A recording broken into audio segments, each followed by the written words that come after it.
Oh God. Sorry. All right. That wasn't a good intro yet. Hello, YouTube, Facebook, Twitter. We are live. It is weekend at Bernie's, and I am joined with the amazing, the wonderful, the real deal Mike from Faraday Research. How are you all? Doing pretty good.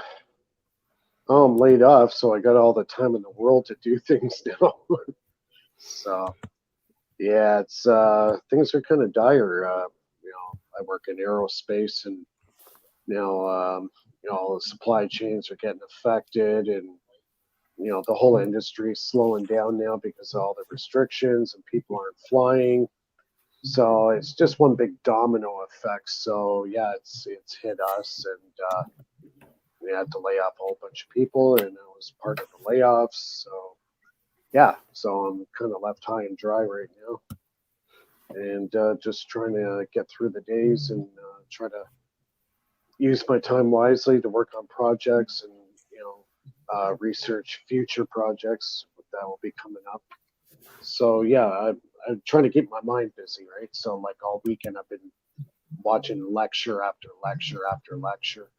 And the last one I watched was with Tom Malone on Zero Point Energy. So I watched that one today.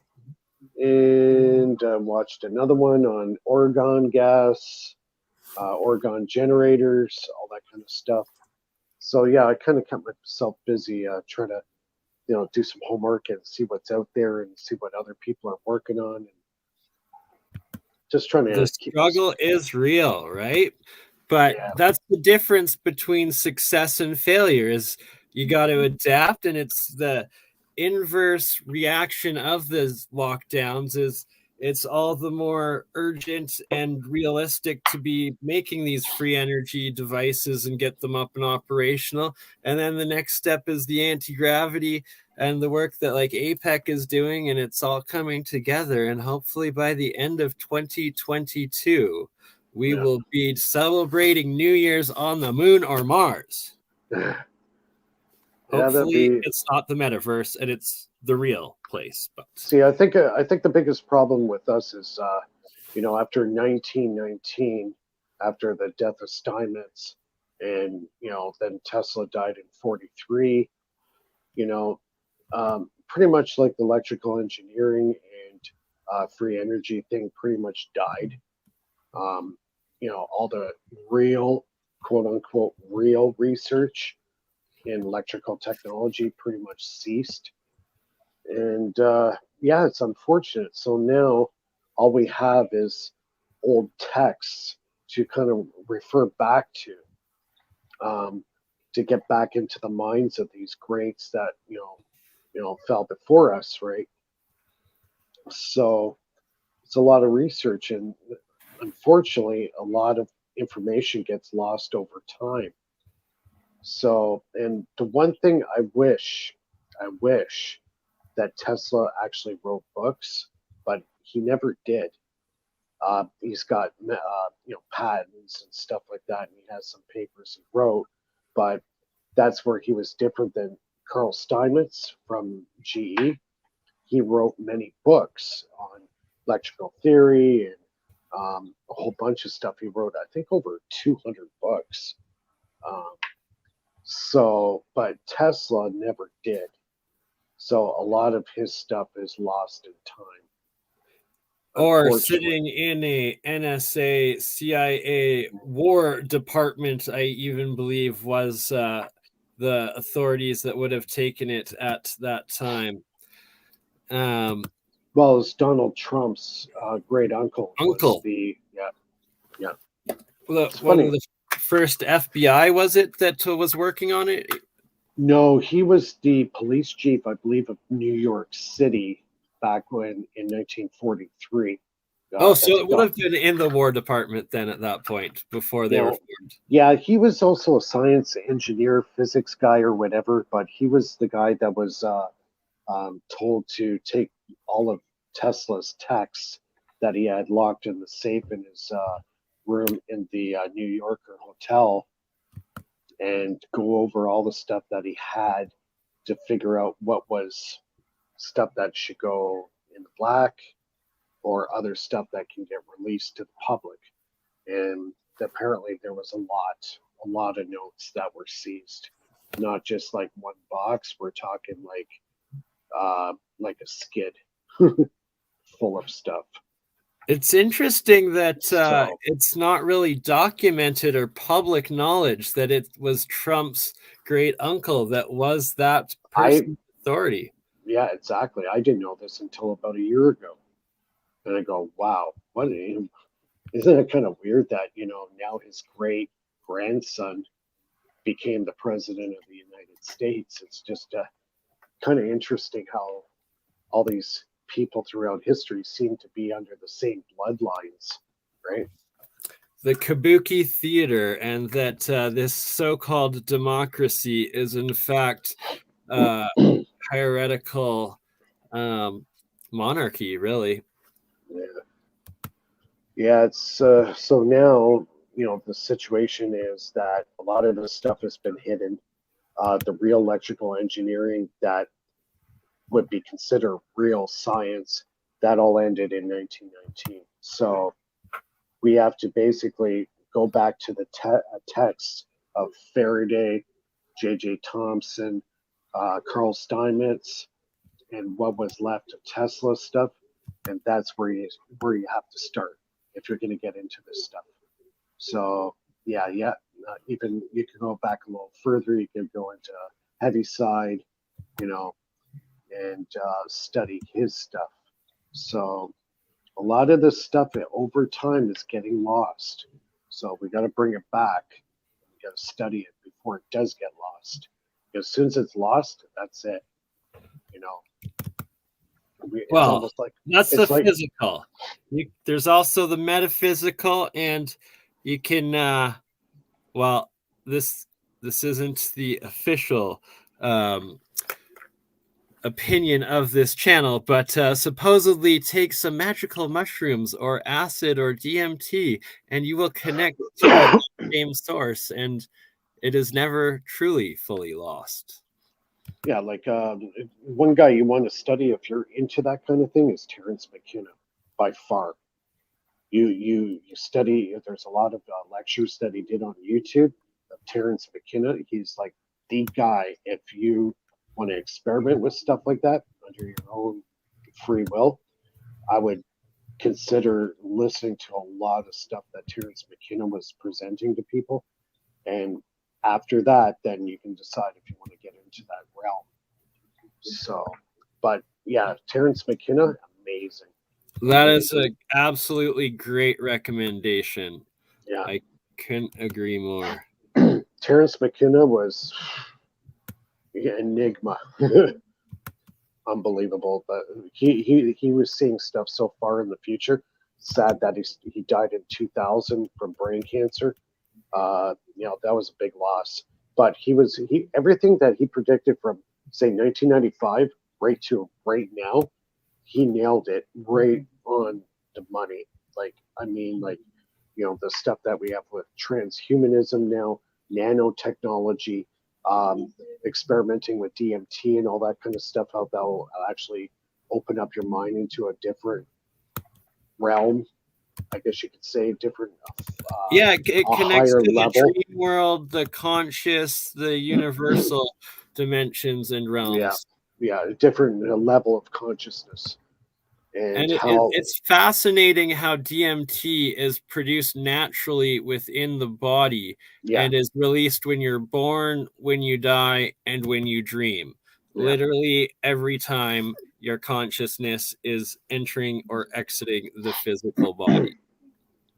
Yeah, you could do a whole show on this stuff.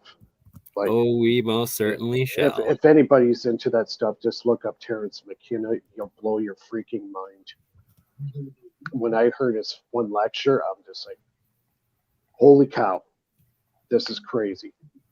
Because everything he was saying back, 25 years ago plus it's all coming true now.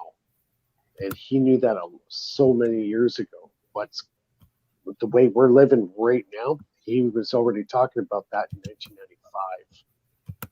So there's nothing new under the sun, right?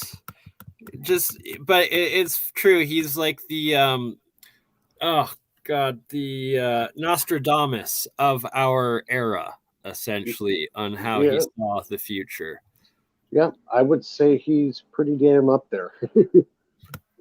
Yeah, he's it's he was such a dynamic person. For me to try to describe Terence McKinnon, it's impossible. You have to just listen to him.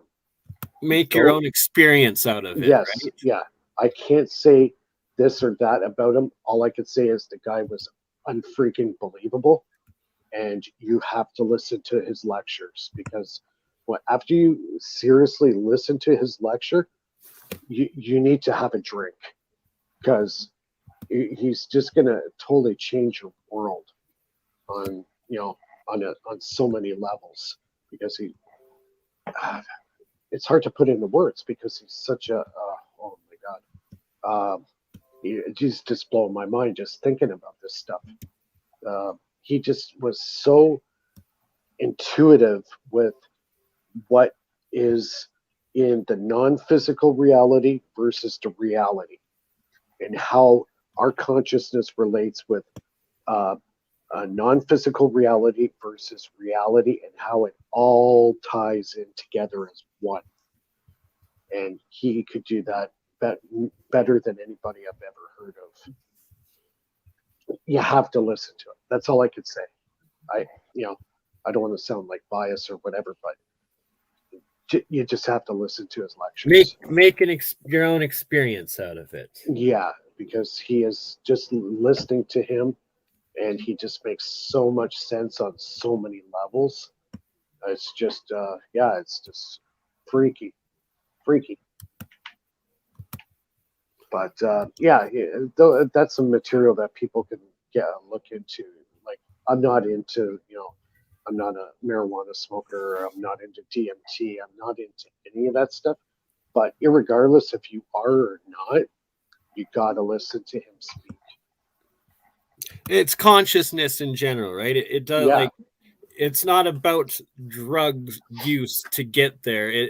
The ultimate goal always is being in tune with your own consciousness, that you're able to meditate, you're able to astral project and get to that universal connection without the drug portal. And it's that I drugs, think, a lot of people that are experimenting with it or whatnot, it's you have to experience something once to well, be able to start to comprehend it or mm, whatnot. And see, some people too, though, it's like uh I've never done DMT myself yet.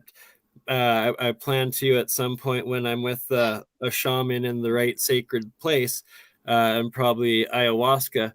But mm, marijuana to me is a wonderful thing. But at the same time, I have friends and artists that I work with that it's the exact opposite, and it triggers, like, my one friend who has a mild case of schizophrenia. One mm, time I like hotboxed the room with pot while he was in it, and the next thing I knew, he thought he was a demon and he was coming at me with a knife, and it literally will trigger, right? So it's like yeah, some people's medicine is other people's poison, right? So yeah, yeah, exactly. See, with him, I think he admitted to only doing DMT twice. I think he smoked marijuana on a regular basis. We're talking about Terence McKinnon here. So he wasn't really a big drug user, but he did, from time to time, in the right situation, would take something to experience what that experience would give him. Either it was going to be a really good trip or a really bad one. He had to find out for himself. So he experimented, but he wasn't a regular user. You know what I mean? He just had to experience it for himself, and that was like going to college in about 10 minutes. And as soon as right. he came, yeah, it was like going to college in like 10 minutes, and then he would come out, sober up, and then he would just start writing, and that's where it all came from. That's where all his knowledge came from, going to that other realm, right? Right, the dimensional consciousness traveling. Yeah. So that's one piece of material. The other one is I've been kind of revisiting the HHO thing and finding out some very interesting developments in the last, I guess, well, I was dabbling with this stuff back in 2005, 2006. And a lot of people were having some pretty good success with it, running car engines with just strictly the HHO. And they thought it was the hydrogen running the system when it actually wasn't. There was a third gas present that people did not tune into just recently. Um, so that is another thing that I'm kind of investigating right now and studying. So And some people call it a plasmoid, some people call it Brown's gas or a particulate.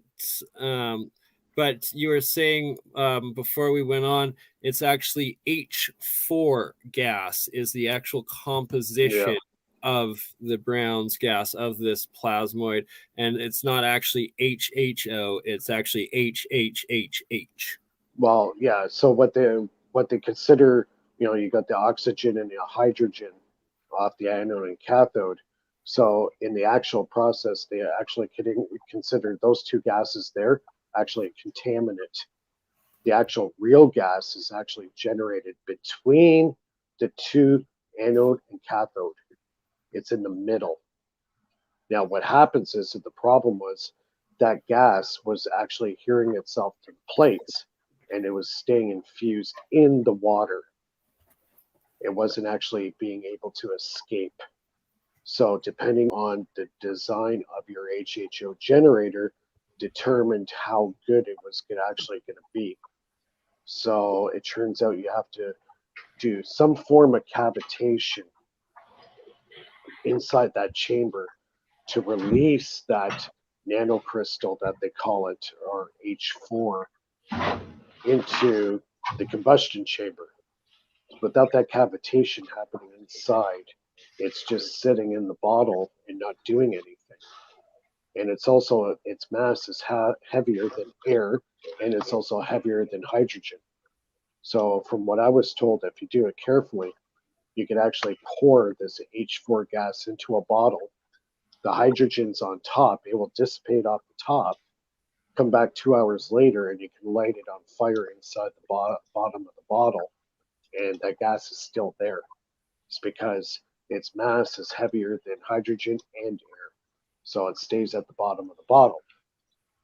So that's the whole point of what all these guys were building, these HHO generators back in the day, and they weren't getting anywhere with it because the gas was stuck in the water.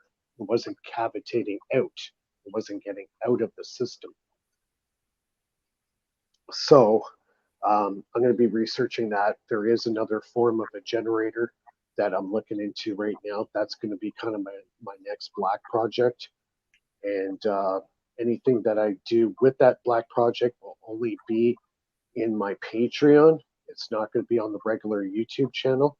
So if you want some exclusive information on this stuff, you have to become a member and get it through my Patreon, because it's a lot of guys that were getting into this and actually having big success with this stuff. They're now gone silent. A lot of them got bought out by the petroleum companies. And I think the last guy that fell to this was Walt Jenkins, because he was on his way to getting this stuff commercialized, and all of a sudden disappeared. So I don't know what's happened with him. I've been trying to find his website, and I'm turning up no leads. So I don't know what's really? happened. So he's been expunged again. Yeah. Well, is there any indication, at least hopefully this man is alive? Because no, he is. Stan Myers, R.I.P. Well, know what they do? They just buy you out, cease and desist, right? So there's a few guys that actually this happened to. It always seems to be the guys that are working on the HHO stuff. They show success that they were running car engines on the gas, on the HHO gas and the HHO gas only. Then those companies start coming after you. That's when they start taking notice, is when you actually do it. So they come in with a nice briefcase, full of $100 bills, and they say, take it or leave it. If you take it, you have to cease and desist all your projects. And some of them do. Some of them say, okay, show me the money. They'll take it and they'll stop everything and they disappear. So that's why the stuff that I'm going to be doing regarding that stuff is going to be only in my Patreon. And it's more for security reasons than anything, right? Because that's actually a good point. Yeah. So yeah, I think that's the best route to go. Incremental disclosure. Yeah, exactly. Hi, me. She just ran off. She didn't want to be seen on the cam. She's probably headed off to bed now. It's midnight here. So yeah, I'm kind of, since I got this extra time on my hands, I'm just watching a lot of lectures and stuff, just kind of get myself up to date on some stuff. Now the pulse motor generator, I'm going to be doing a revamp of that.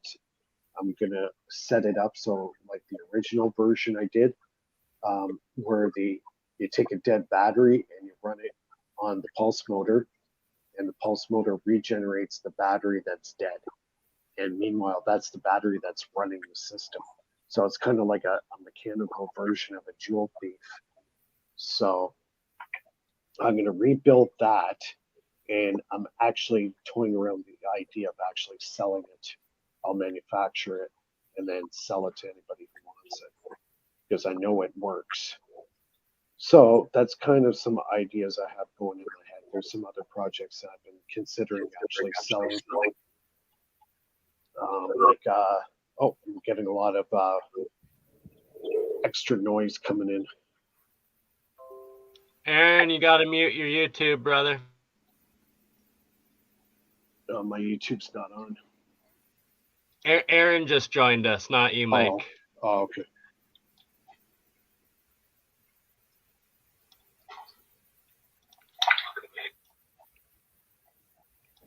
How you doing, good sir? Oh, should probably show you. All right, am I still echoing or anything? Nope, you're good now. All right, good. Then I don't need a headset. So the other thing I was considering actually manufacturing and selling is my water machine, my structured water machine.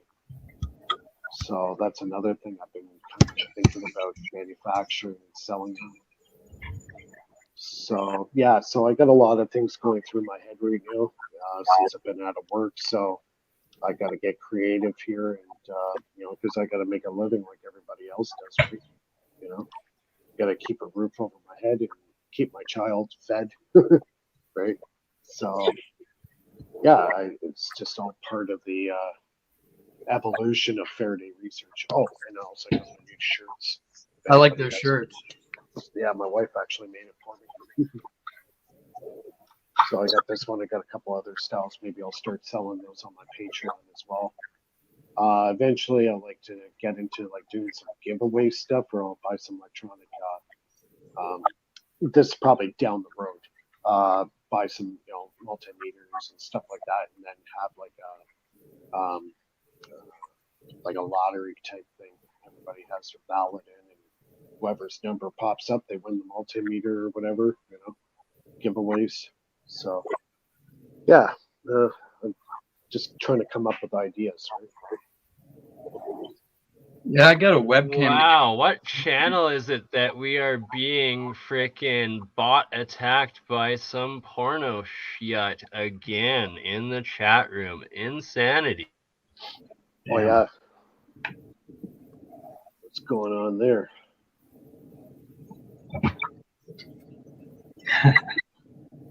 Oh man, you got some haters. Well, maybe that means we're talking about the right stuff if we keep getting attacked like this. I'm starting to wonder if the bots have been following me since the first time I streamed on there, or on Bernie's channel, because I've been having all sorts of issues with people trying to break into my router and everything.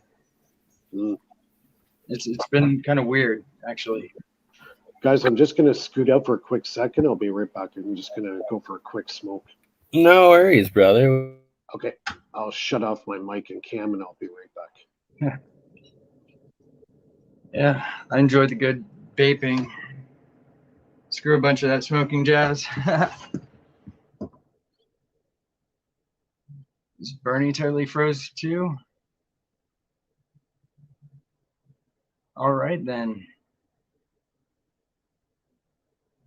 Yep, I don't even know what to talk about. I just got here and I've been rushing around because my mom fell and broke her foot, and I had to reset it and have been her in-home health since she refused to go to the hospital. So I've been pretty stressed out. Yep, and I don't know if Bernie's going to unfreeze or if he's only frozen to me. Nope. Well, I should probably have access to the chat so I can see what people may want to talk about, because I am literally clueless at the moment. My brain is about like a hash brown at the moment. And actually, no drugs are needed for that. I'm just worn out. And I've been arguing with people all day on YouTube. Fun. Wind turbine. Oh, yeah. Sorry. Back. Oh, you're good. So I just threw up a wind turbine. Not sure how well it does with power, but I found out the advertisement was for 1,000 watts, and I just found out that's for a week's worth of power. So at top speed. So I haven't even got the chance to hook it up. I need a grid tie-in. So Well, yeah, it's a start though, right? And with the sort of work that Mike is doing, it should be possible to be able to step up the efficiency and production of that energy generation that maybe we will get you to 1,000 watts a day by the end of it, not just a week. my goal was to get those just so that could be the initial input power to get things started, because I'm sure before long we'll all be like learning cold fusion by the step one here. So every type of over unity or just efficiency increasing energy wasting reduction technology practice and addition into your home circuit is essential and key. yeah, I'm just glad I didn't do what I was originally thinking before watching more of the developments Mike had, because I probably would have shorted out my fuse box or breakers. Yes, don't just for any don't make the mistake Aaron almost made, and don't just jump into trying to connect things into your home grid without any serious professional knowledge of what you're doing. The best way, and really the only way, is to create a separate circuit that is self-sufficiently running as a closed circuit on its own first, and then once you have it running and I guess in its like harmonic resonance but efficient state that you can with all of the load on it, then you transfer that circuit with your load and add it into the outside energy grid, but with the right capacitors and connections, and then you keep your original outside grid or circuit inside circuit with your load, and you're turning it into a bell circuit or a jewel thief circuit, as Mike calls it. Keshi calls it bell ringer circuit. I'm still lost on the coil, as I did this little musical Tesla coil kit that I got from China, like, and I can't get it to work. It's discouraged me. Say that again. I've been discouraged because I can't get this little it's like a $5 Tesla coil musical kit. Like, you can make a little speaker with the Tesla coil. It's not fully attached anymore. That's like the one I did with my dad live here at the last stream I did with Mike. My dad actually made it work. So what's the issue with it that you're not being able to get I don't know. I translated all the Chinese instructions really well, and I don't know. I don't know if I am shitty at soldering. I don't know if I Double checking your one of the soldering is transistor definitely the first step. Replacing the transistors is the second. You got it. and So don't discourage. Just try again. You gotta make sure all the soldering circuits are done right, and then once that, if that's not the issue, just replace the transistors. And more often than not, it's a burnt out or faulty transistor that will be preventing it, especially in these plasma reacting Tesla coils and spark gaps. you see, I don't know how many wines for each part of the coil, like for so many wines in the primary, how many to put in the secondary and stuff like that. Like that's also something that has me. Like, because it didn't say anything. I made that completely from like a circuit diagram, and I have no idea what half the crap meant. I was just going by most basic few words in English instructions and a picture. Okay. Don't you fret. I will get my dad on here by the end of it to help guide you through, or at least get you some English instructions. Well, it's mainly like I had two kits, right? And the first one came with a lot less wire than the second one, so I don't know, like. Okay, so they gave you two inconsistent kits, so that's definitely what's screwing you up, because you thought you had like the spare parts of everything, and it's like, what the bloody hell? This doesn't add up. Makes sense. Well, I will make sure that you have English instructions from the ones my dad has. All right. We are all done here. And if anyone that's watching now watched last week and saw it, it's pretty cool. And it's not something you want to give up on, because it's pretty badass having that flame, that plasma flame that is literally also the speaker that is playing your music for you right in front of you. It's just an experience that until you experience yourself, you can never truly appreciate how cool it really is. It's like your music is coming out of a flame. It's just from one wire. Like the wire has a flame that is playing your music. It's like I've turned the rodent coil into a speaker, but I haven't really messed with like Tesla coil very much, very much at all. Hey, Mike, you could actually probably help Aaron with this. He's having issues in getting his little Tesla coil to work. The make it your own, just like pretty much identical to the one that my dad I showed last week with. Is it most likely just the transistor? It's most likely my crappy soldering job. Sorry, Mike. I thought I was talking to you, but you're using headphones. Yeah. Sorry about that. No worries, brother. Yeah, full-blown blizzard here. Oh, why didn't you take your phone out? You savage. Love the wrath of nature. Yeah, it's pretty crazy outside here, too. Yeah. Oh, yeah, you guys are both on the East Coast, hey? Or pretty much the East End. Yeah, I'm just Niagara Falls is supposed to get 50 centimeters. We're supposed to get about 25. I'm just outside of Toronto. And yeah, it's going to be a mess. Yeah, I'm trying to pull up my cams just so I can show everyone. It's pretty crazy. Like, what time is it there, Aaron? At your place? 12:15. 12:15. Okay, so you're the same time zone as me. Yeah. Eastern Standard. Yep. And for anybody in the chat that is whining, bitching, and complaining that there's extra content on Campbell's channel, don't you fret. He's actually joining us in about 30 minutes, if not less. Yeah, you can't even see it. It's all whited out with the screen. Yeah. Yep. That means all snow. Yeah, pretty much.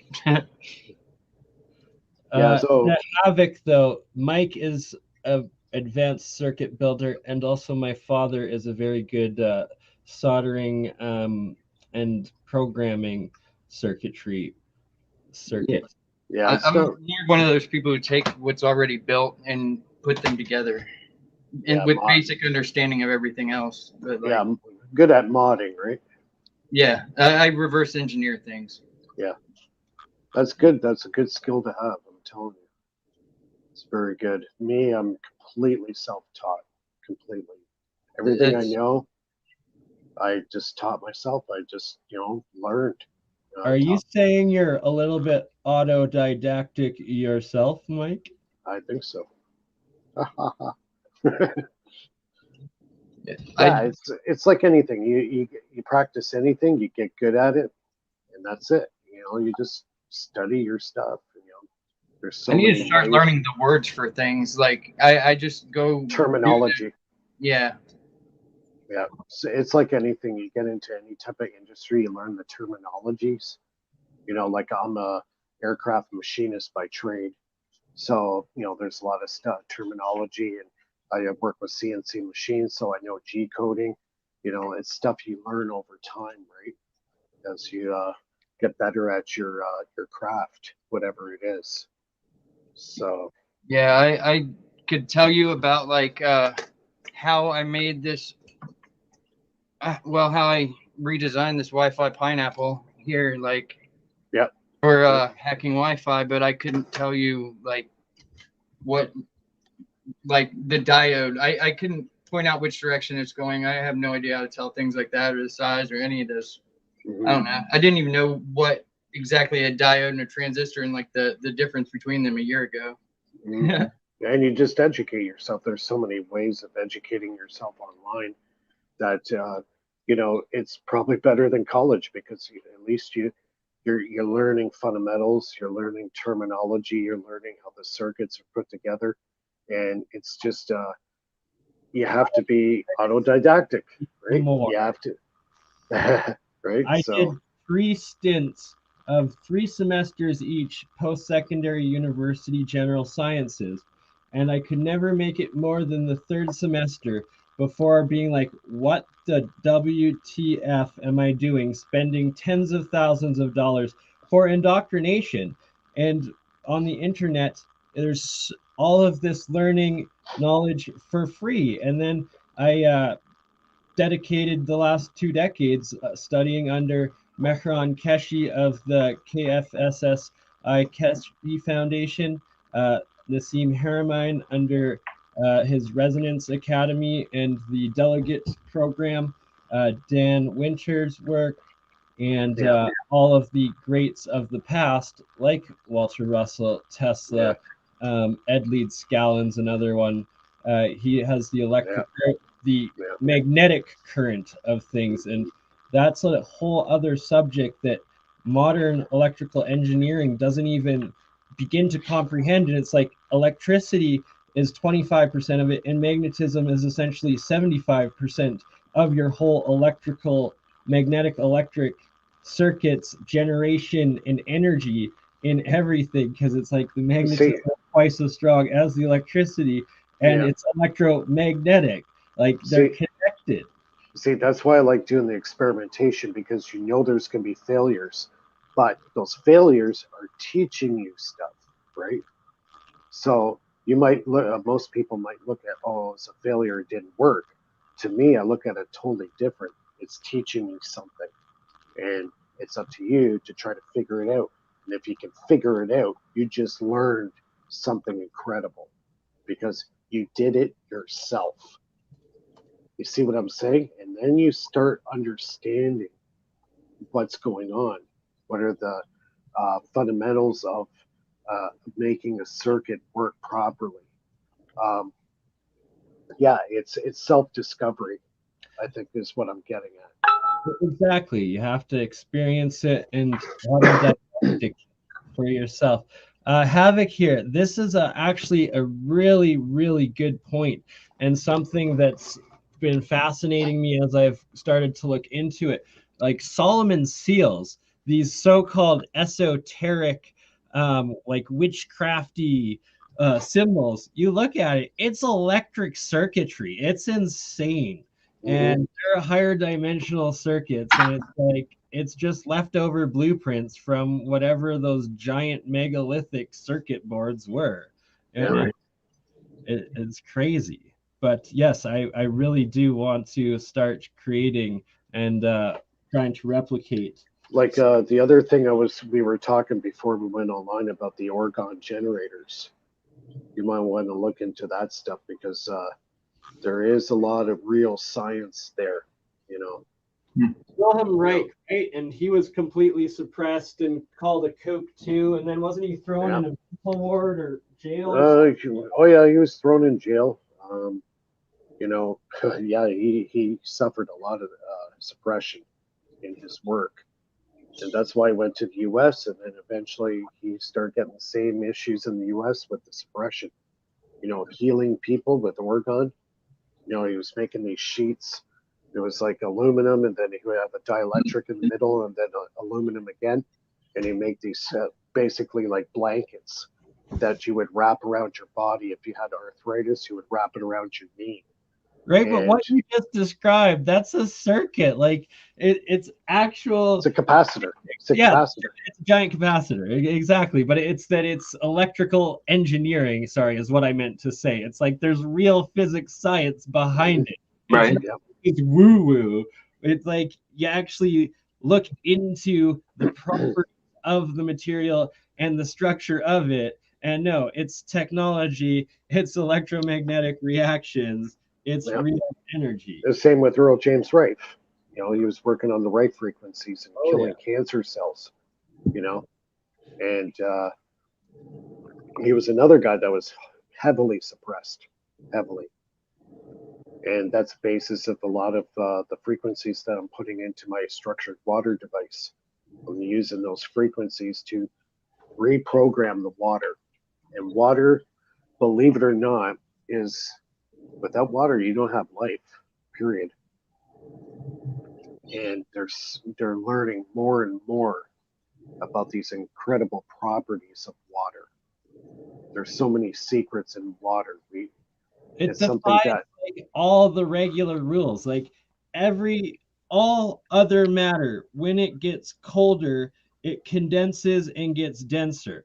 Only water, when it solidifies, does it expand and get lighter. And when it gets to that 4 degrees Celsius point, instead of continuing to get smaller and then shrink and dense into a solid, it expands up and then floats. Otherwise, lakes, oceans, everything, it would freeze from the bottom up, and you wouldn't have all that life surviving the winter underneath. It would literally just all solidify, and well, we would be one. It's a plasma. Water is a plasma. It is. Right. Isn't it the most unique thing like in existence? Like the one thing the sun doesn't just create naturally, something like that? Well, this we could do a whole show on the sun. But it is one of the fundamental plasmas. Claims. Sorry? It is definitely not what academia currently claims. Well, everybody thinks the sun is a giant, like a planet. It's got mass on the inside. Actually, right? If you listen to the most ridiculous thing ever, it's electromagnetic plasma. I think that the center of planets are plasma as well, according to what some NASA person that got fired had to say one day. Well, yeah, Eric Dollard, if you talk to him about the sun, he'll tell you the sun is hollow. There is no inside to the sun. It's a ball of plasma. It's like ball lightning. It's like ball lightning. There's no mass on the inside. Now, what's on the inside of the sun, nobody really knows. But he does know for a fact that the sun is hollow. Yeah, Nassim Haramein with his Schwarzschild proton thesis predicts, but also gives the mathematic calculations and framework and structure to prove that within every atom, within every planet, within every being is a black hole, and that we are essentially the mass is the shell, the solid shell on the outside, but then on the inside is folding into the singularity, essentially. Well, counter space. Yes, exactly. Counter space. That's the way. Yeah. So I believe there's a lot. Go ahead. I believe the counter space is how, like, say UFOs appear to disappear and then reappear elsewhere. I believe they're using counter space to transcend the laws of 100%. nature. That's right, because when you're in counter space, Physics. the physics of our reality don't apply anymore, right? Because you're now in counter space, and I think that's very much how maybe time travel or teleportation is done. Same thing with the black hole. And the Black hole. Sasquatch people. So I just have to interject that counter space is definitely the best way to understand it from a third dimensional perspective. But I'm working on a higher dimensional scaling theory, and that it goes from our third solid, then fourth plasma, then fifth ether, and then six. It actually goes to crystal, so it's getting lighter but denser at the same time. Right. And to explain how the sixth crystal is lighter and denser simultaneously is how you can have light go through it and be trapped within it. And it is lighter in that aspect of it, right. but denser in the physical. And that's why the black hole is the only thing that we know of that can trap cosmic and photon radiation and pull it in. No other thing that we know of can do that other than gravity and a black hole. So I heard black holes, if you're actually to view them, they'd be white, and that there's a possibility that the center of our planet is a plasmoid-like sort of thing that is actually what we would consider a black hole. And that's what the transsexual NASA person into counter space. It's dimensions, like lighter dimensions folding into heavier dimensions into themselves, and there's that singularity or that cross into, or the actual hole into the counter space. Okay, so if you look at the Earth, right, the Earth is a giant magnet. Okay, so at the center of the magnet, say you have North Pole and South Pole, in the middle, it's called the Bloch wall. Okay, that's counter space. Now, if you look at the Earth, so that means the Earth's core is counter space. Also, at the center of the Earth, there's no gravity. Gravity is gone. That's considered the Bloch wall. So it's because the Earth, in essence, is a giant magnet. At the North Pole, you have the South Pole. I'm trying to wrap my head around how I could hollow Earth, how that would work with that, or if it could. I think there are channels in the deeper crust. So here's one way of visualizing it: is you can get a plastic ball or sphere, and then fill it 95% with water, and when you rotate it, that air bubble literally goes into the very center of that sphere. What about all the stories when about the light source coming from what we would consider the center? That's where the NASA person blew my mind. Coming out of itself, that would fit into Nassim Haramide's Schwarzschild proton. And then also the cavern Earth, or the hollow, and then there's the, what's it called, the I think the hollow Earth thing could be real to a point, but I think the actual center core of the Earth, honeycomb Earth, is like, so honeycomb would essentially be like your ether spots, and then your ether or crystal spots, so it's like higher dimensional entities or whatnot would exist within that crystal space. That would be your honeycomb. And then in the very center where that plasma would be, that would also be the empty void for our physical, for the third dimensional to experience it. So yeah, because I believe there are big, large chambers within the Earth that are hollow. Oh yeah, there definitely is. Yeah, and so, but when you get down to a certain point, as you get closer to the Bloch wall or the core of the Earth, the heat goes up exponentially because the Earth is storing a lot of heat energy. So if that heat energy disappears from the core of the Earth, in essence, the planet will die. So It's a generator inside.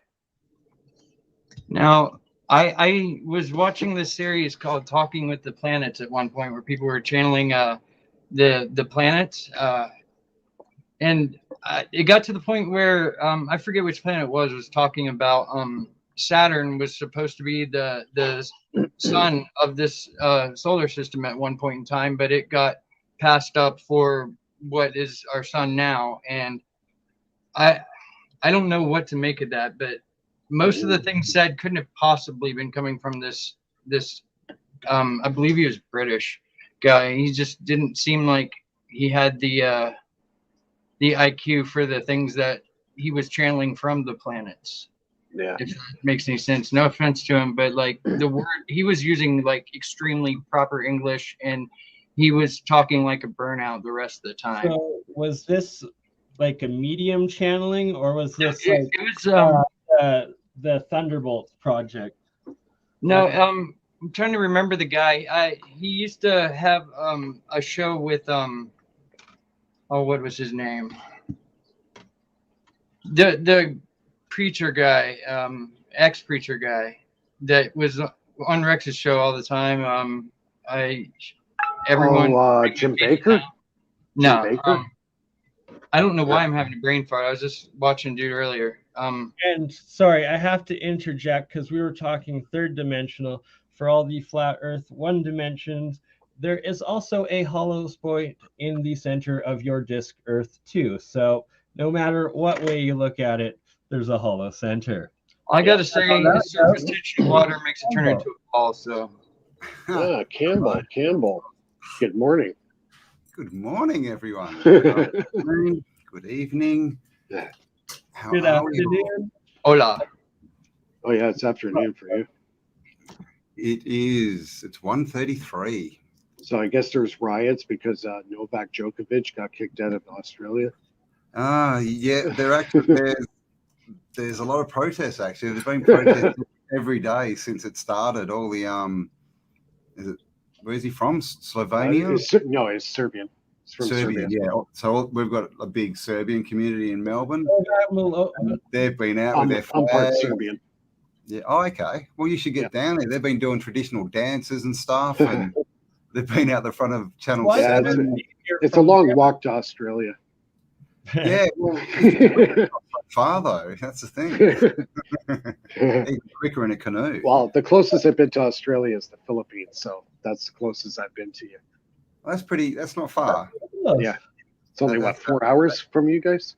Yeah, well, especially from Perth. Yeah, it's probably less. Yeah. About 4 hours. It's like Bali. Bali's about 2 hours away. Yeah. So we can go to Bali for the weekend for like $800 kind of thing. Well, we used to be able to, not for the last couple of years, but. So this time next year, I'm going to be in Bali with you because I am not spending another Canadian winter here. So I'm coming back and we're going to do it all weekend. Yeah, I've been thinking about Bali. I know some people there too, like with some really cool setups and schools and big sort of health retreats and yeah, there's some really cool stuff there. It's funny, Bali, you can go there and you can stay for like, $40 a night Australian, or you can go to another part of the island and stay for like $10,000 a night, Yeah. It's like, it's got, just everything. The same thing in the Philippines. Depends where you are. The prices fluctuate greatly. Yeah. So, like I've been all over the Philippines, right from Luzon right into Mindanao, Bohol. I've been to a couple of the one volcano out there, and so I've done quite a bit of travel in the Philippines. Nice. I'm ready for travel, man. I'm ready.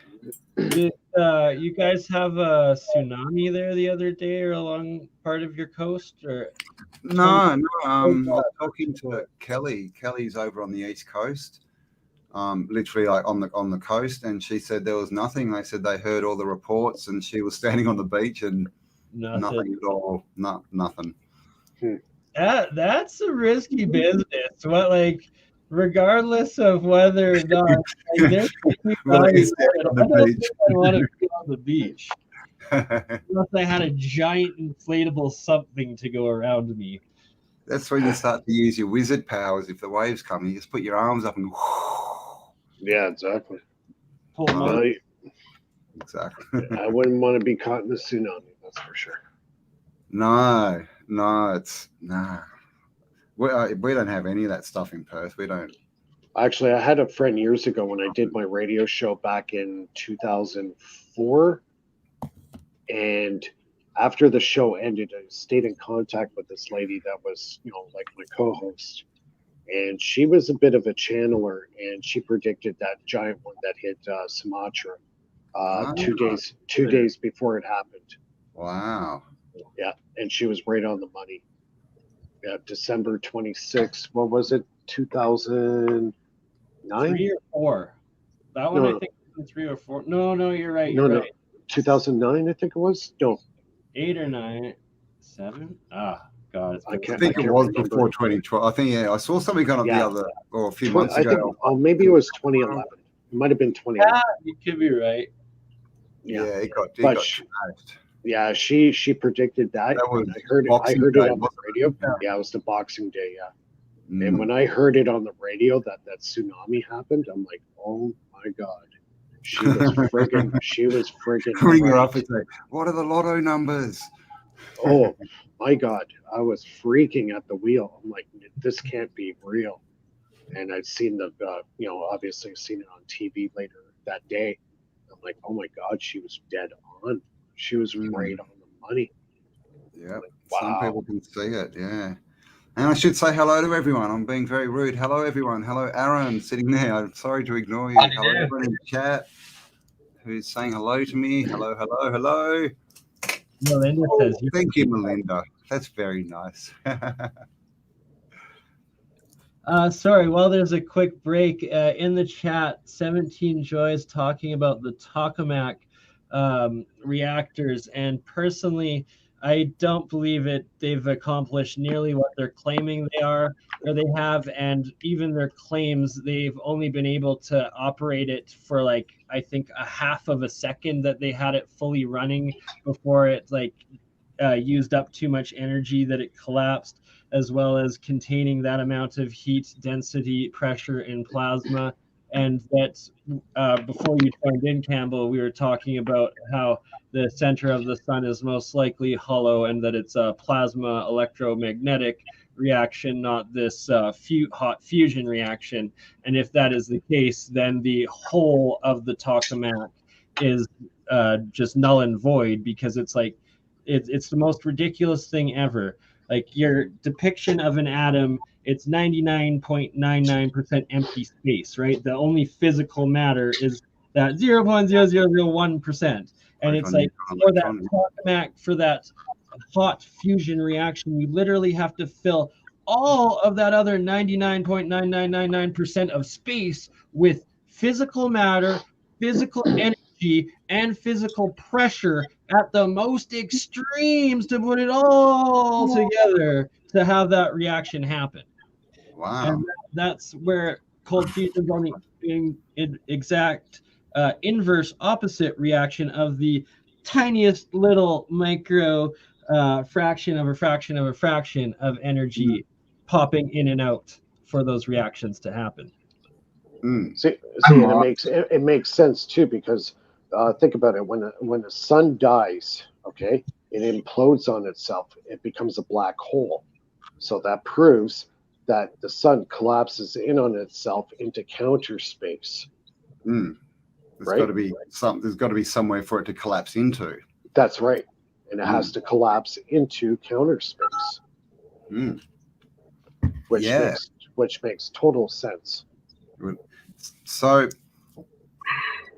here's an idea. So the blue and red, right? And the sun is obviously the red plasma, hot energy, and the moon is blue, right? Blue plasma energy, because it. And I've never tested it, but a lot of people say that moonlight is cold. Yeah, and that's actually therapeutic. They've actually made some devices where they congregate a huge array of mirrors.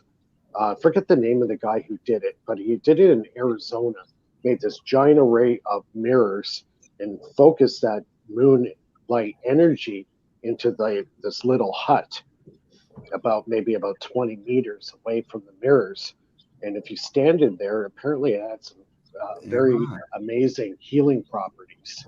Wow. Yeah, healing Yeah, properties. because I was thinking, you see the parabolic dishes, and they can focus sunlight and literally cut like a laser.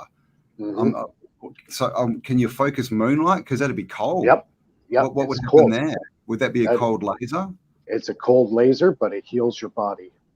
Wow. Last eclipse, I think, burned my retinas because I can't wear contacts anymore. Oh crap! I was just staring at. Well, it was nighttime, so is the what is lunar's the nighttime ones, right? Eclipse. Yeah.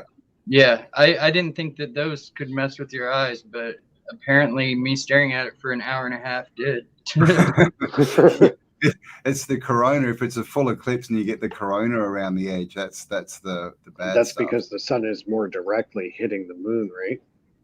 But here's the real thing that's going to throw all of these theses in the garbage if it happens in 2023. And that is if Nassim Harameyn's prediction and claim that we have now sun no longer does its pole flip every 11 years on the sunspot cycle, turning around, and apparently it stopped doing this in 2001, and then 2012 again it didn't do that flip, and instead it's been pulsing and putting out this whiter light. So our sun might have actually just started a new age where it's peacefully turned into a white pulsar star. Not needed to just blow up to turn into that, but cycles. And is then it still in flux? But it would put that Hopi legend and prophecy of this new age, and it would connect into the 2012 Baktun and all of it, that we are now moving into the fifth sun age of humanity. If suspicious observers is right, then there's a good possibility that the sun is reaching a point where it's about to start pulling in all this dust that recently came into the solar system. And whenever it does that, once it gets to like a critical mass of dust, and it's supposed to blow it all off like every Baktun. And according to the somewhat suspicious observers, his calculation said it somewhere around where what's that Diehold Foundation, Douglas Vogt or whatever. He was guessing, according to the Taurus gematria, that it'd be October 2046 when the Baktun should be in the new age begins. And it agrees with Suspicious Observers channel as well, and his Space Weather News. Now, if this happens, could the sun actually spit out new planets? Right. That's what is possible. Oh, okay. I was thinking more of a mud flood, but yeah. Oh, right. It all happens according to the guy on Suspicious Observers. Observers is just fear porn, man. I more believe along the lines that we are the idiots that keep destroying ourselves. And from what a lot of the remote viewers seem to experience, they tell a very similar story.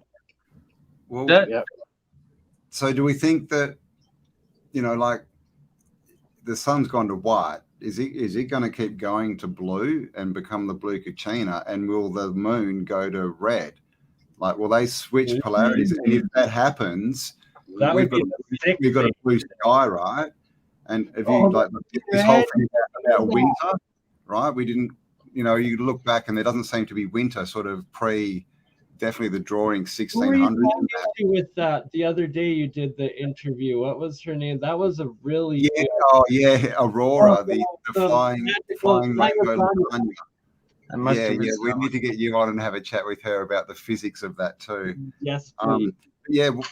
Could this change be the sun and the moon flip, and then the sky turns red, right? And then winter disappears, right? We're in a more warmer, more balanced climate, and that's right, the golden age, right? Everything starts to grow big again because we're in a full age, that golden age. That actually makes sense. And then it's like 25% the silver going down, and then 12.5 the copper, and then 7.5, I think it is the my math might be off, Yeah, yeah. Anyways, but the smallest part. And then we go up again, because if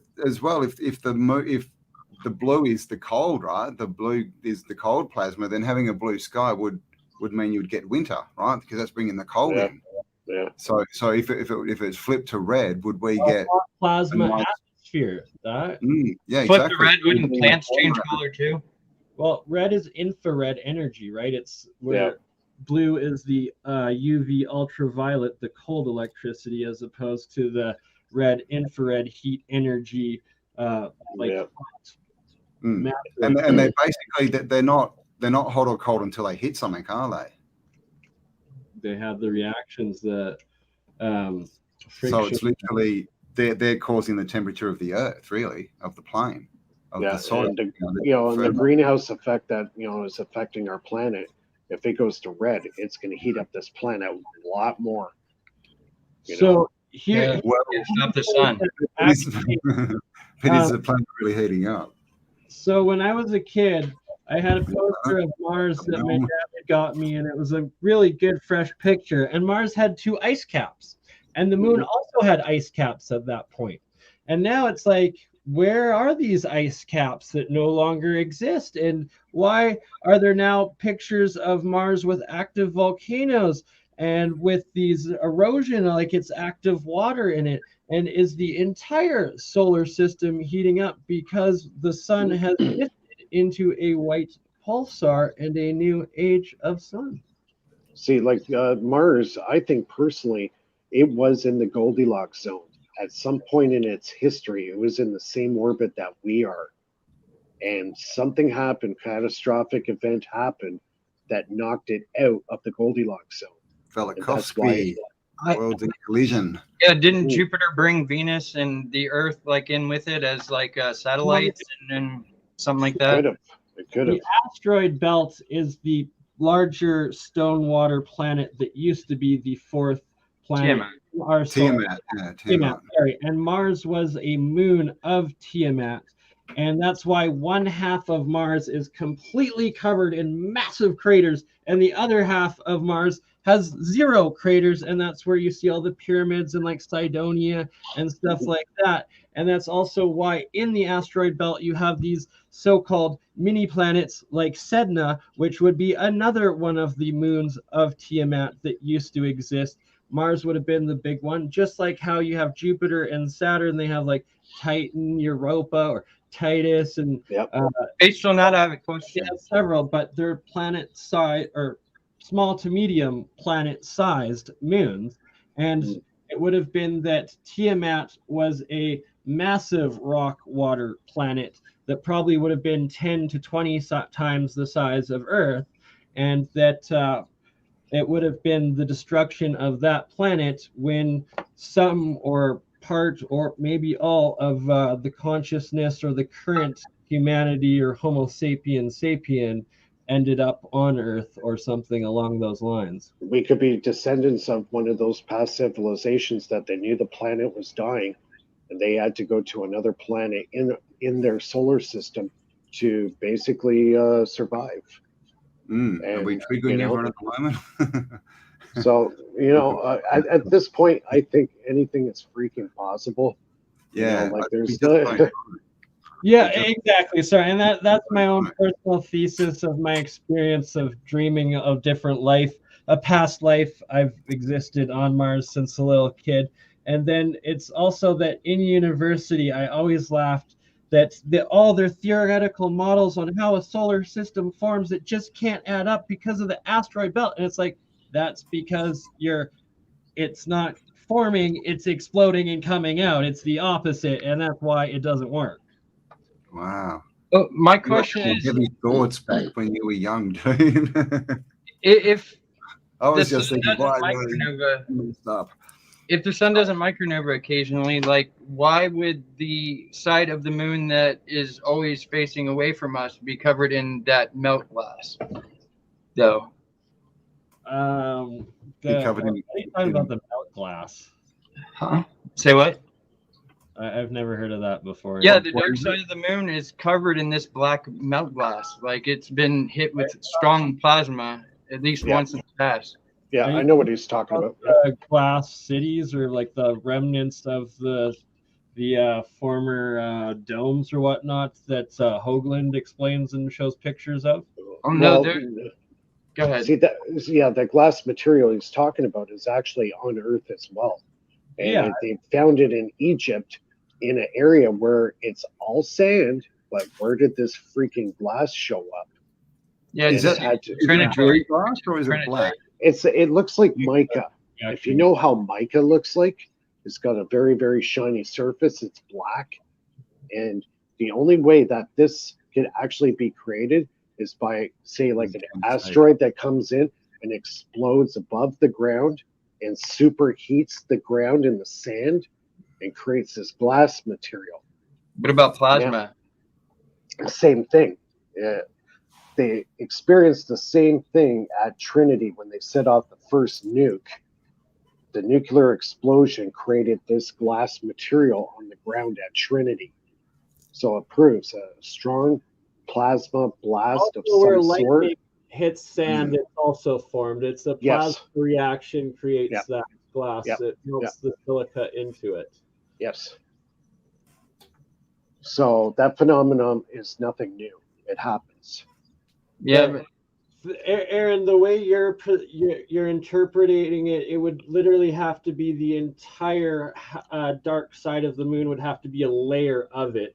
It's only in the impact craters that is where it's found. If the sun's always shining on the dark side of the moon, why would they call it the dark side of the moon if it's not mostly black moat glass? They're just copying Pink Floyd. Sorry. Yeah.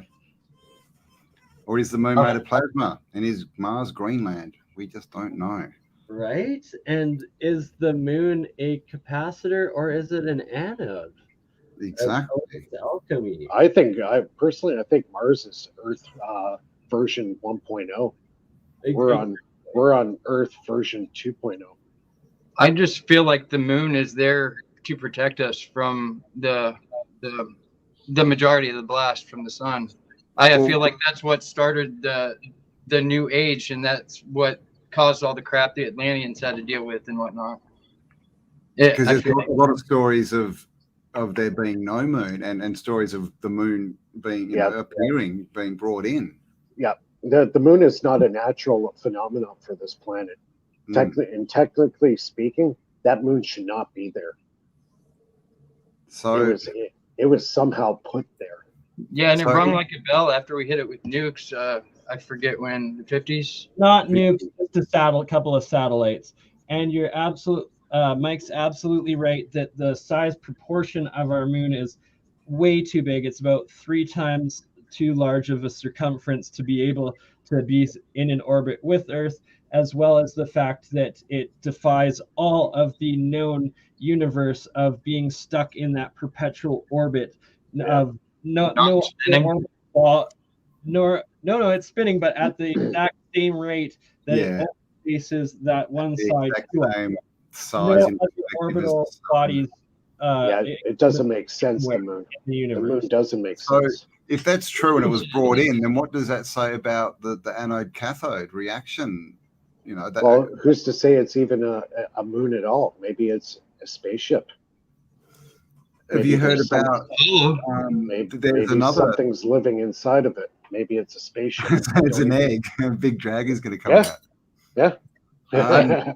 Isn't there supposed to be another dark body as well? Isn't there that is floating around? Yeah.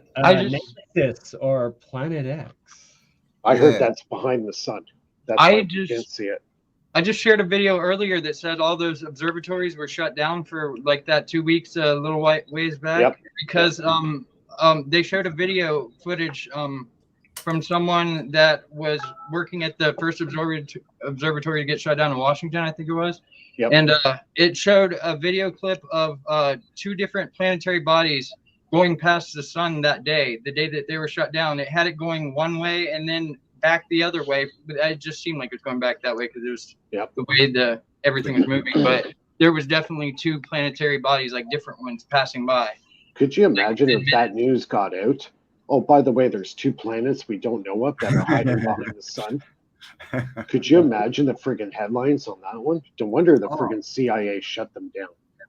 Oh, they shut down a place in Australia and like 5 other places. All the major observatories. were Yeah, shut we've got down. one of the biggest Here's the observatories thing, in the though, world in is that Australia. it's because Mhm. modern academia would state I don't know that what point something, those masses passing by us would automatically trigger these reactions of absolute catastrophism, and we'd all be dead, right? But it's like, but that's not the case, and we're still here. So we Yeah, can't the let story people they tell us with everything all works in a completely different Exactly. way than what we are taught. Yeah, definitely and not what they tell us. further supporting micronovas, I mean, look at Darren Kuyu. Why did everyone have to get underground? That place could support a ton of people, and all the other underground places all over the There's planet. heaps of them. And that's the thing. If you went underground, it wouldn't have been.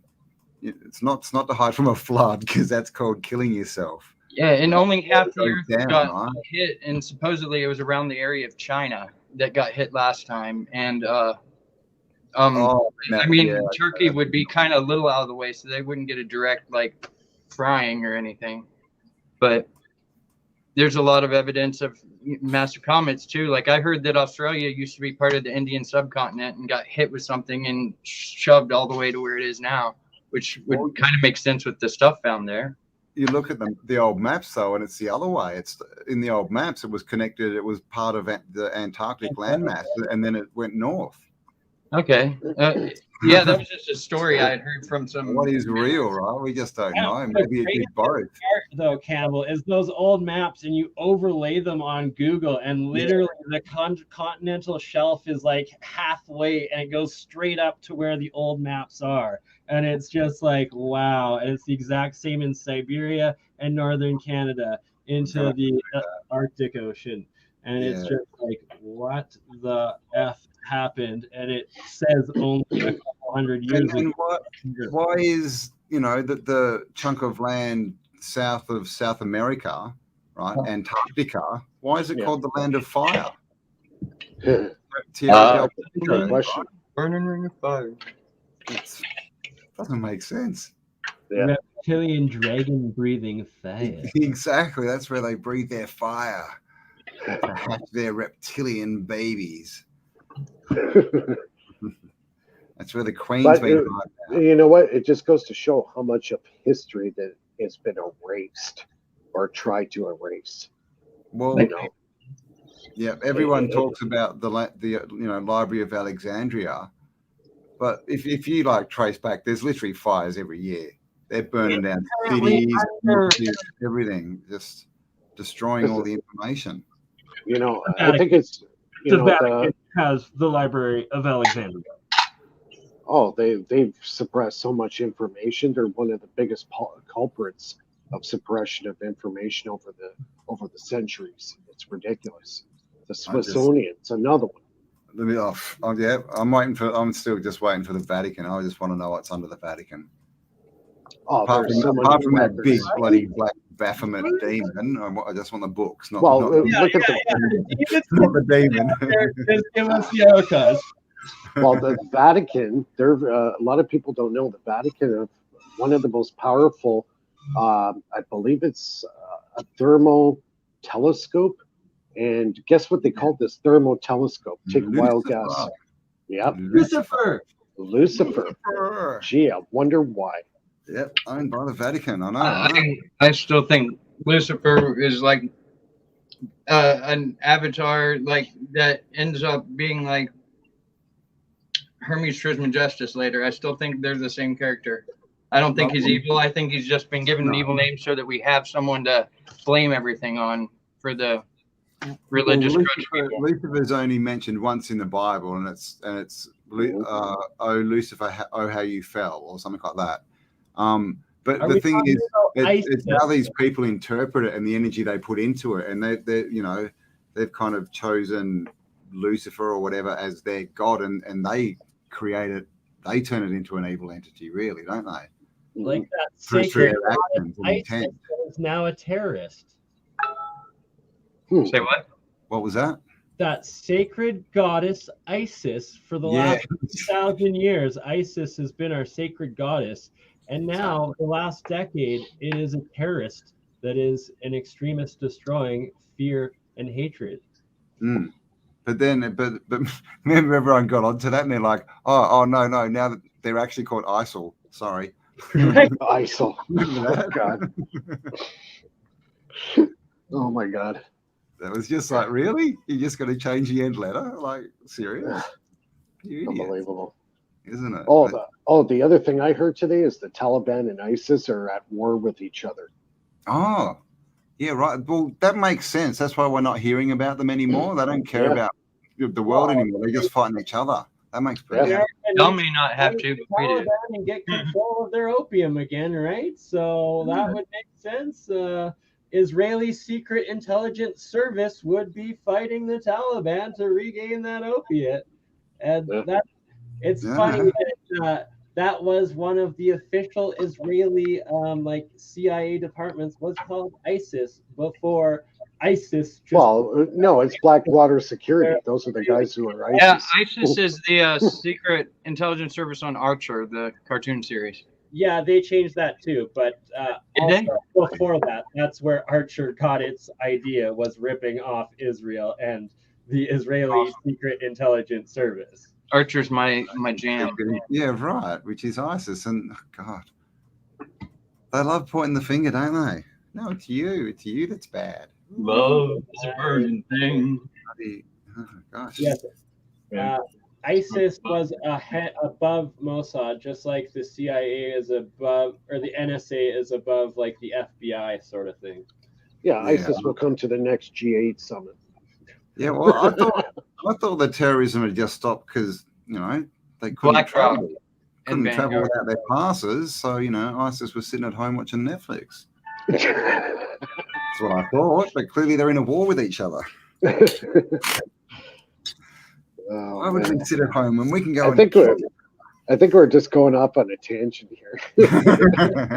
Are we? No, never. Back to HHO and more. Hydrogen, oxygen. I'm telling everybody, study water. Water is one of the most important elements. It doesn't matter if you're doing stuff that's therapeutic for your body, your consciousness, and energy. Yep. Water is something that we have to really start studying. I wish it tasted better. Well, it's last week, and it's got I can't stand it. Neodymium magnet on each side, and it really there we go. Straight away, when you drink it, you don't get when you scull water, you feel full. You just don't feel full. It's just like, wow, you just straight into your body. It's heavy water. It creates molecularly, it becomes heavier. You might be the C8 around here. Of magnet. I have 5 really powerful neodymium magnets on the bottom of the tank when it comes out just before it goes to the water pump. So I got 5 of these very, very powerful N52 neodymium magnets, and it's forcing the water molecules together. So as it's coming out, it's spinning and going through the electromagnetic field in between. Is that 4 like a square with one in the middle? The ones I'm using are round ones, but what the actual purpose of the magnet is to neutralize the water. It's to neutralize the bad energies that are in the water. Because they create fields, right? Does it have to do with? Because I'm thinking with mine, I've got like one on each, so I've got a field on each side, and they're going to interact in the middle, right? And they're going to form out vesicle Pisces. Right. So what it's doing, it's neutralizing the energies that you would get, say, from water from the tap. Okay, there's energy in that water that is not good for you. So that's part of what the magnetism does. It neutralizes the energies in the water. After that's done, you have to reprogram the water. So I use 528 hertz and 432 hertz, and that brings that water back to a natural state. Do you use both those frequencies or either at the same time? Yeah, I use piezo. Yeah. Apparently, it's much better than either on their own because, and I think it's the same thing. They're forming the vesicle Pisces, which upper is and lower. Yeah. So I got that frequency going through 2 piezoelectric transducers, and it goes a very, very high pitch when you turn it on. And I just resonate the entire canister of water with this sound. Cool. So it's just ringing inside. Actually, it's so loud, I could hear it in the kitchen, and I have the door closed. That's how high pitch of a noise it is. Wow. So I circulate the water for about 7 days, and then it's ready to go. So you magnetize it first, and then to neutralize it.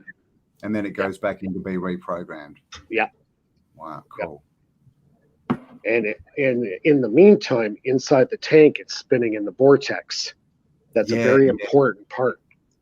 So I got that vortex, I got that tornado happening in the middle of the tank.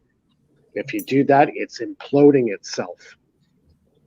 And that's restructuring the water as well. It's collapsing the fields. Yes. Mm. Yeah. It's like the opposite of what the Brewhaws do to the crystal meth before they send it across the border. They make it so people get severely addicted to it, because crystal meth isn't physically addictive, and a lot of people you hear these days start talking about it feeling physically addictive. And I'm like, how's that possible? And I'm studying in the Brewhaws, like they I guess put intent of getting people like extremely addicted to it. Since it's crystal, I mean, it can hold that intent. Oh, okay. Yeah, right. I don't know. I just did a lot of research, and apparently they really do that with the cartels down there. As an alchemist, I'm going to have to fully disagree that any chemical that is synthetic is extremely addictive and will steal your soul and your consciousness. It's only the when you're using the bridge of a spirit of a plant or a chemical of a plant, thus the spiritual bridge of that plant, to gate your way over to the other dimensions, that it is non-addictive. Oh, it's still mentally addictive, but I mean, like with withdrawal and all that, they try to increase that factor. Mm. Anything that's synthetic isn't good for Oh yeah, they're adding fentanyl to it. Yeah. That's what I mean. It's written in a book, isn't it, by Rockefeller? Like, we're going to introduce plastic, and he said, and in the end they'll be eating and wearing plastic, and literally, people are. Mm. You know, you see that, that sliced cheese stuff that they sell in wrappers. It's just plastic. Yeah. It's not cheese. And people, and polyester. It's plastic. It's all this. And this is the whole thing in the end. These are all, they're false gods, right? Trying to create their false reality that they can bloody rule. Just like our water table's poisoned with C8 from Teflon, and like everything that's waterproof in the world is Teflon. 80% of the world has Teflon poisoning or C8 poisoning and doesn't even know it.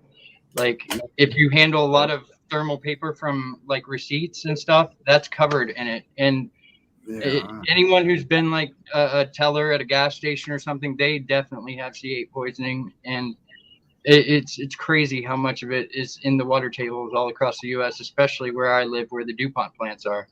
Yeah, well, I saw someone talking about car tires. Car tires wear down, right? Where do you think all that plastic goes, all that rubber? Yep. It just gets turned to dust and floats around, and people breathe it in, and it goes into the food chain. And yeah, that's why this structured water is important. It gets your body back in balance again. So that helps clean out the crap as well, doesn't it? Because it's literally restructuring your body to those same frequencies, isn't it? Yeah. Why people say grace. Bless the food, bless the salt, bless the water. It's you're connecting your consciousness with the water. That's why they call it holy water, right? Well, exactly. I mean, it's Dr. Emoto, right? Intention. Yeah. And like the Indians used to put it in copper jugs and pray to it for a few days before they drink it. Yep. Like the Chinese Qigong, there's been people recorded living 250 years, like in our lifetimes. I can't remember the example that I saw, but there was a newspaper article where they found out after the guy died, he was 250 and he was lying about being 100. And he had like 10 wives and 100 kids or something at that stage. Yeah, that was crazy. Yeah, I remember that story. And there's that one of the monk, the statue of the monk meditating, and they took an X-ray of it, and it's got a full human skeleton. Like, it looks like there's a person in there. Wow. They don't know if there is, they don't know if it's alive or, it could just be meditating, right? Yeah. Who knows? So that goes to show that you can reprogram water. You can put your consciousness in the water. Yes. You pray to your water before you drink it. You'd be surprised what it does to you. Like the structured water, if you sit there for about 15 minutes and put all your good thoughts of good health and well-being into that water, and you drink that water, guess what? That's going to start healing your body. There is real science to this. Yeah. I'd like to know the science behind when you have a Reiki attunement, like exactly what is being done. Because between my first degree Reiki attunement and the third degree, like you could tell the difference in the energy output from my hands. Like I wasn't able, people couldn't really feel it at first, and now it's like you can feel the energy coming off my hand from roughly this far away if I'm concentrating on it. Well, that's the symbols as well, right? The fractal symbols that they give you. Yeah. And that's what they are. They're the same. They look the same as the Dr. Emoto stuff and the cymatics, and it's these, because I think they just represent frequencies, right? So I guess when they give you those symbols, that they're tuning your body to a higher frequency. I can see that. So you're more in tune with the field. I just didn't know if maybe something biologically changed, or if it was just the field that my body was tuned. Every molecule of water in your body would change. I didn't think about when you watch the Dr. Emoto stuff, and they get the polluted water, and it's all just crap, and then they pray to it and put good intention, and it turns to this amazing geometric form. I heard an interview of Bruce Lee before he died. He was talking to, I forget who the guy he was speaking with in the interview, but he started talking about water. You have to be like water. Be like water. And and water you flows. It's on YouTube. As well. Sorry. But yeah, Cam, moment. totally right about the field of the water, and that it changes all of that water fields within yourself and your 85% water. And Keshi especially teaches it's all about the field interactions, and that when you're creating this structured plasma water and taking it in, you're literally, so it's like if your energy is like this, right, your field, and then you're depleted down to here, but you drink that water, it puts you all the way back up. So it's like you have your full aura again, your full overall energy of all health, so that you're in tune with everything. And then anything else, the fields just deflect off of you because they can't penetrate into you, because your energy field is up and it's strongest. Yeah, you're balancing your natural frequency. And that's what the water does. It balances your natural functioning frequency, because you get exposed to all these cell phone towers, electromagnetic emissions, all the dirty power that's coming off the power lines. It messes with your body. It does so much damage, and you need something. You need something to get your body back in line, and that's why I started with the structured water, because it gets my body back in tune again. It's a different way of looking at it. Like that. That's like getting your body, tuning it back to the healthy state and keeping it there, where the medical, society want to say, oh no, there's something wrong with you, we need to kill it. Take more of your energy away.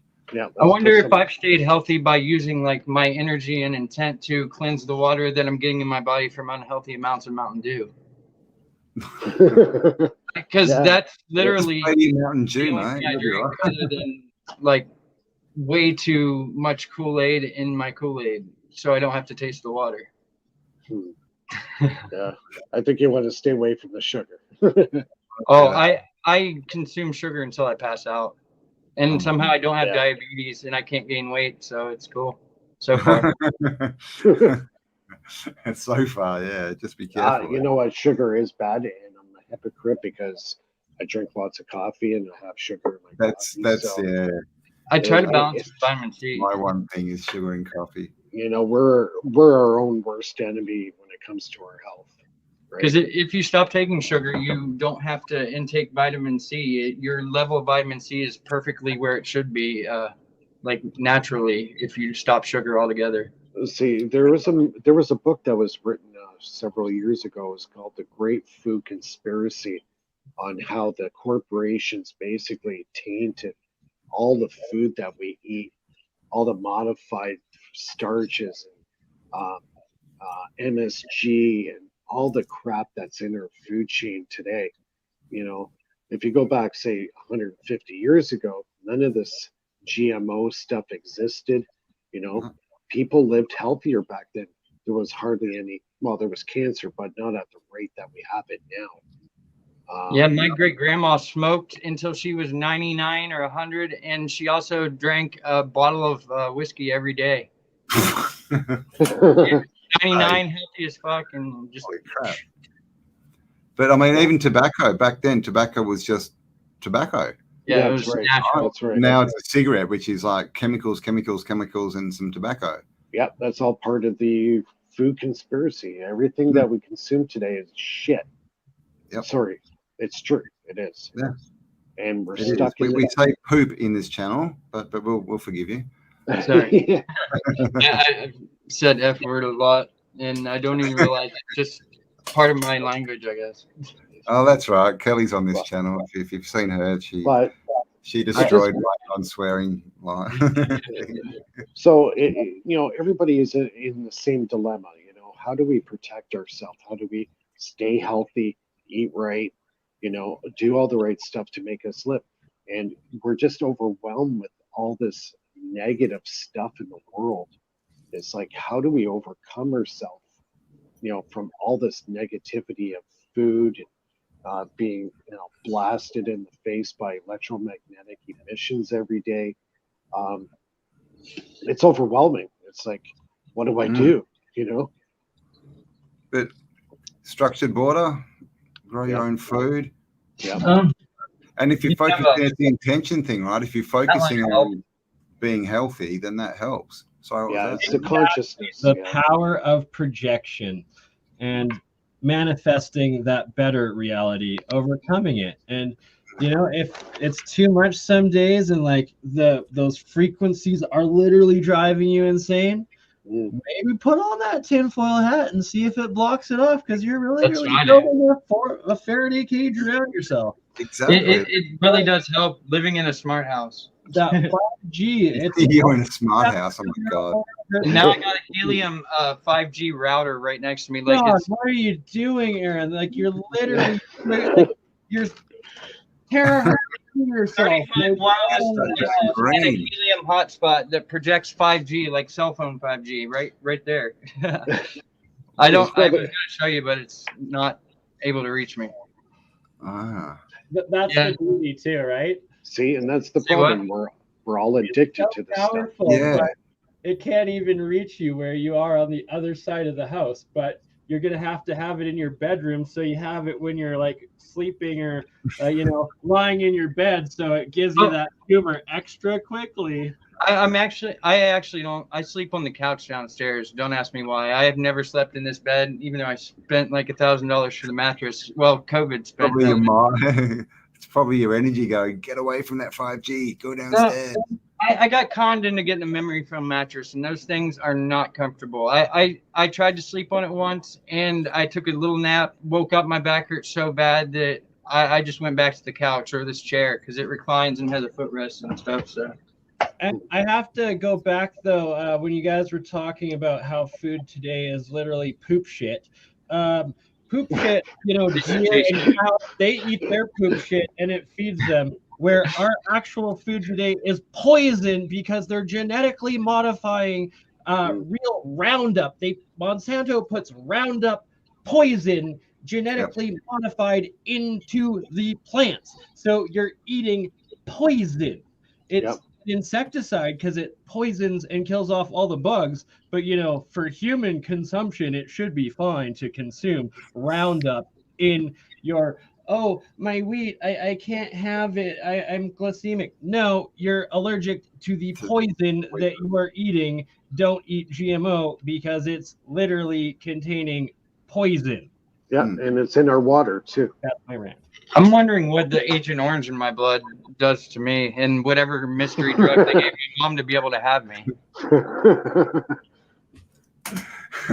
What else have you got, Aaron? Oh my God, you're like the Toxic Avenger. Dude, Yeah, I don't really, know how, my skin is so acidic that it eats all metals, even stainless steel. Your skin. Yeah. This Superpower. necklace will be rusted and gone in like 6 months if I don't take it off. I swear. It's stainless steel. Dude, Wow. I think you might be like an X-Man. You need I thought I was a structured god water. until like Rusty. 10 years ago. I really did. You need structured water, my friend. I need water, period. Like, We gotta Water get you back in balance. I Yeah. just have always said, oh, there's water in Mountain Dew. Oh, there's water in the cherry slushy from Not Sonic. water in Mountain Dew. Not really. My blood types do. It's tainted. No. Yeah, there's water in coffee, but yeah, structured water, dude, and alkaline foods, you know, like sour fruits and stuff. Yeah, I'm sour sitting here fruits. eating candy. Clear out your liver. Anything sweet, yeah, try and we'll have to lock it away in a cupboard. No, China. know what all triggered? No, honestly, know what all triggered all this stuff with me is when I got liver disease. Did I you? got liver disease. Yeah, I got fatty liver syndrome. So that's from diet, fatty liver, It's yeah. from eating Not drinking. garbage. From Just eating eating crap, yeah. garbage. Yep. So that was a real rude awakening. I did not Yeah. expect that. And my doctor said, you know what? You got to start detoxifying your body. Why are you still smoking? Well, 'Cause we're he's our own feeding worst. I felt like I was a teenager when I quit. No joke. Energy level. Depends when you're smoking too. I mean, I know I've spoken to athletes, like runners, long distance runners, and they've told me that they smoke tobacco, not cigarettes, not the not the shit they sell you, but actual tobacco, The real stuff, yeah. the real stuff, and it oxygenates their blood and opens up their lungs, and they can run further and faster. I feel like that from vaping. I don't know. I don't believe in that popcorn lung mythology. Unless people are getting bad juice, but my juice is like as close to natural as you can get. There's even like there's not even like unnatural sugar. Unnatural sugar in Mountain Dew juice. Fructose. Huh? No. This. No, not the juju. Juju eyeball. I don't even like smoke weed. Like I vape it only now. Like I feel tons better without smoking anything. How do you vape weed? I'll Do you show buy you. oils or something? Like, do you buy THC oil? Yeah, Okay. we just got legal here like recently. First dispensary opens the 19th. I may or may not get my card. Depends on what legal disabilities they add to my my life for getting the card. When go around, and when they ask you for your V passport, just show them your. Well, I they're can talking see about you. taking licenses away possibly in the state of West Virginia if you get your vape card and all this other crazy shit, and making it so you can't get certain jobs. Yeah, So, yeah, they're trying to until they bring got that in here. sorted. I don't know. They're trying to bring that in Perth now. I think someone told me 2 weeks. And said, "Oh, what do you Here in do?" Ontario, when they legalized it here in Ontario, where I live, they basically just treat it like alcohol. If you're caught smoking weed while you're driving, you'll get the same infractions. You get a DUI. So far, it's the same way here. Yeah.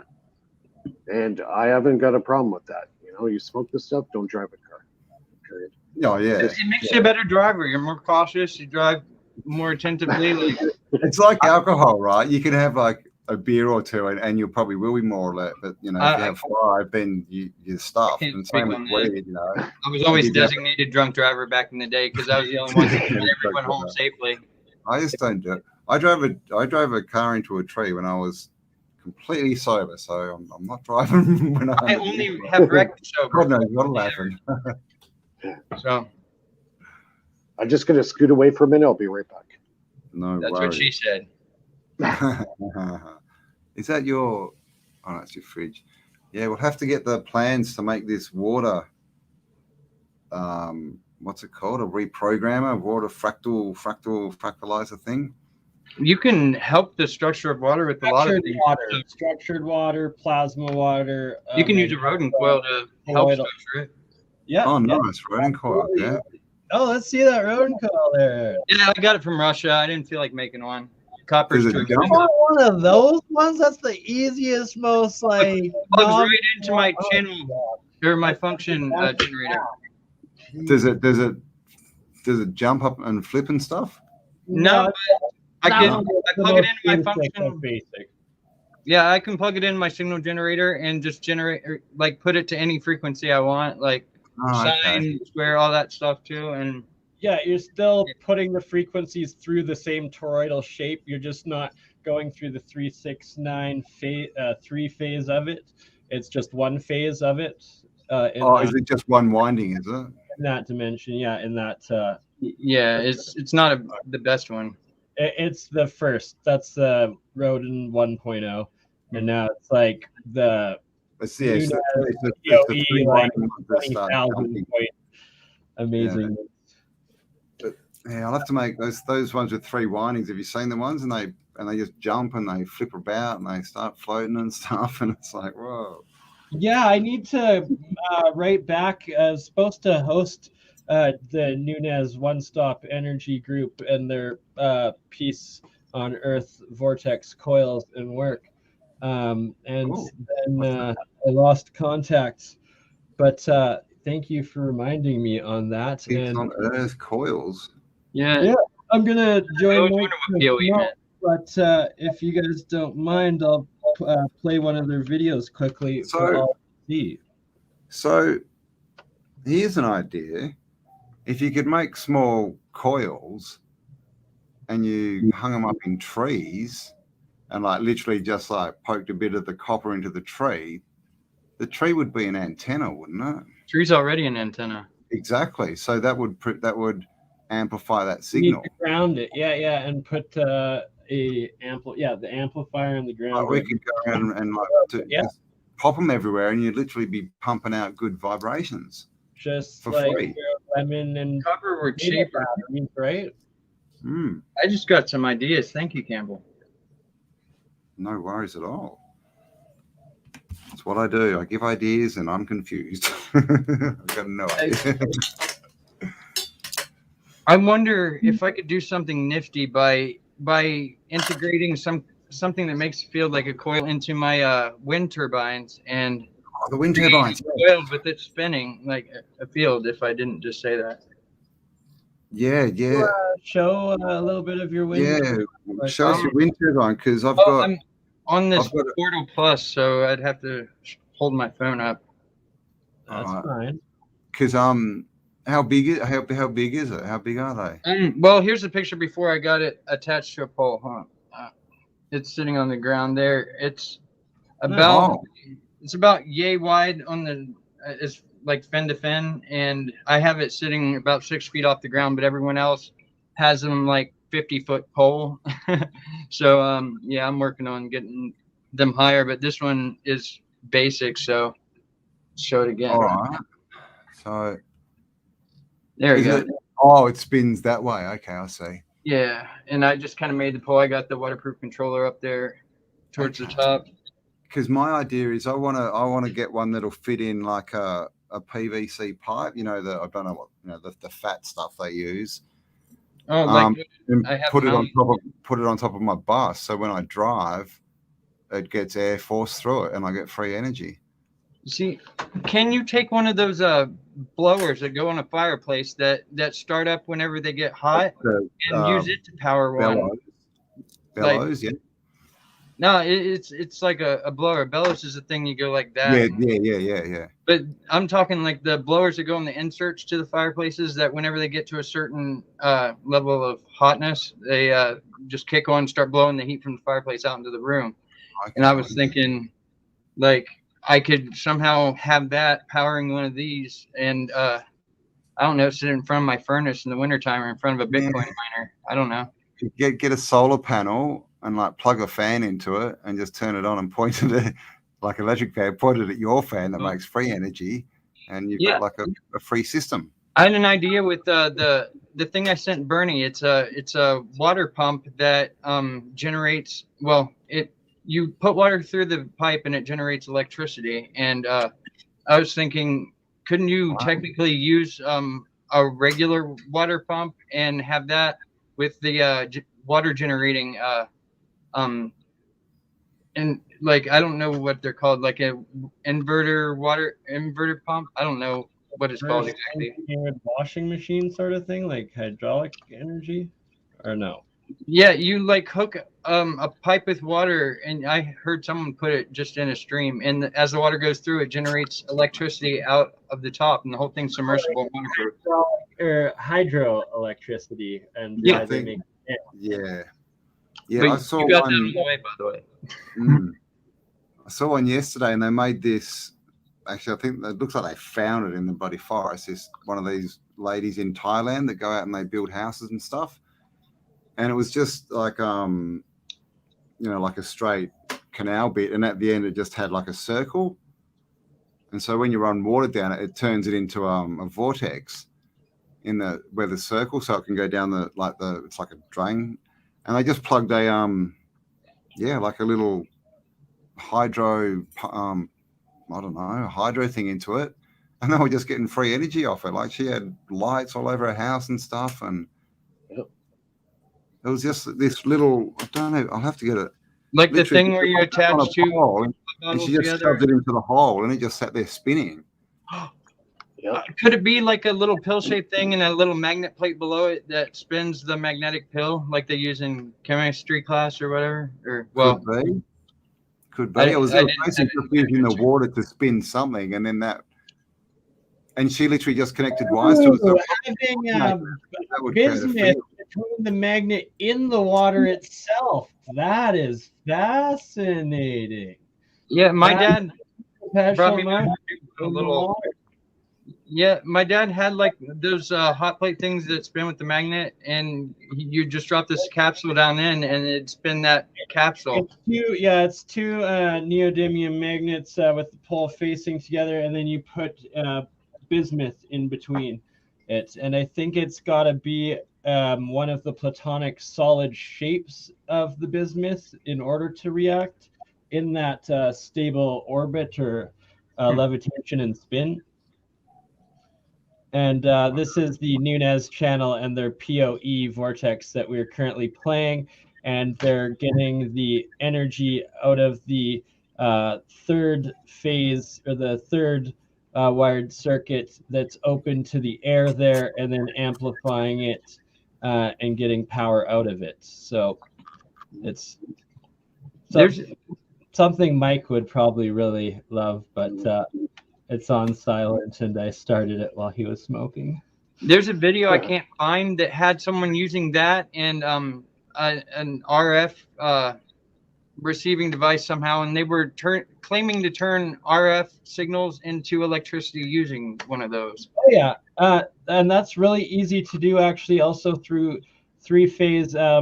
If you have your anode cathode going into a vacuum tube, and then you have a metal mesh grid in the middle of it going to an antenna and a ground, completing your third phase, that will literally take all radiant energy, whether it being RF, heat, pressure, anything, and turn that into electricity as well. And that was discovered by Walter Russell, documented by Westinghouse in the early 1900s, and then classified by the Navy in the 40s and 50s.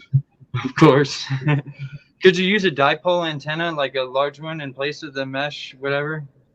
Yeah, and then you'd be amplifying it even more. Yeah. I'll be right back. I'm gonna grab what I watch on local TV with. Mike, do you want to show us a little bit more of what you're doing with the transistors transducers and oh man, I can't even say it. Piezoelectrics. Yes, into the water machines too, because there's been a lot of requests on your structured water machines. There, let me. Yeah, we'll definitely have to do a show where we show how to build one. Well, you and me will have to replicate it there, Campbell. Indeed.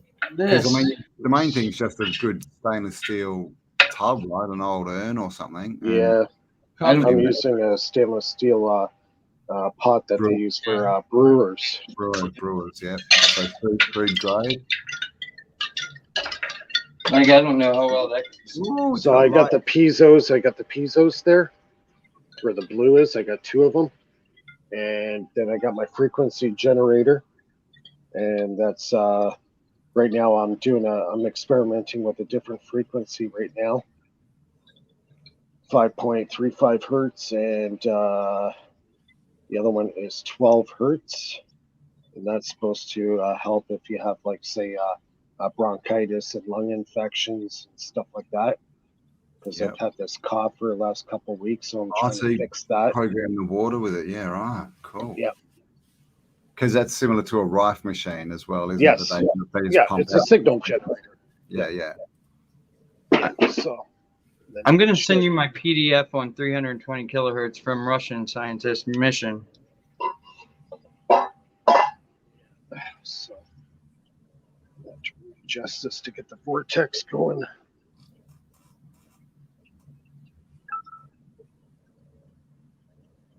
So I got the water constantly spinning. That plate at the bottom is copper. So if there's any pathogens in there, it'll neutralize that. And then at the bottom, that black thing there is got the neodymiums. So it's neutralizing the water. And here's where I reprogram it. Oh, in that tube, yeah. Yeah. And then it goes to the filter, and then from the filter back in the tank. And so it just keeps cycling constantly, Yep. So I'm thinking about making and selling these. Well, I mean, at least like the plans of how to put it all together, you could do that. Yeah, you can get it still really cheap on banggood.com. Like, they're like $20 for that whole still right there. Yeah. Yeah, right. That's such a naughty name, Banggood. Blame China. Yeah, no, right. It's like the Chinese Radio Shack. So right now I'm pulsing. Electronics, yeah, right. So right now I'm pulsing the power into it. What do you got? 5.35 hertz. Yeah, and the other one, the second channel, is 12 hertz, and a 50% duty cycle. 12. Okay. That's for lungs. So if you want to get your body back into tune, the channel 1 would be 528 hertz, and the second one would be 432 hertz. And there's a list you can get on the Spooky 2 website. You can download. It's a free download, and it gives like over 200 different health problems. And and so how much is that frequency generator worth? That one there is $100.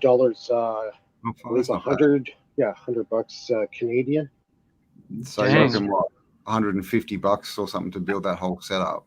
I got mine used for like that. Mine, I would say, respectively, is about probably about $200. $200.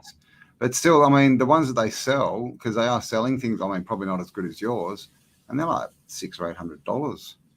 Yeah, my function generator was like $300 new, and I got it used for like 120, and it's way crappier than yours, man.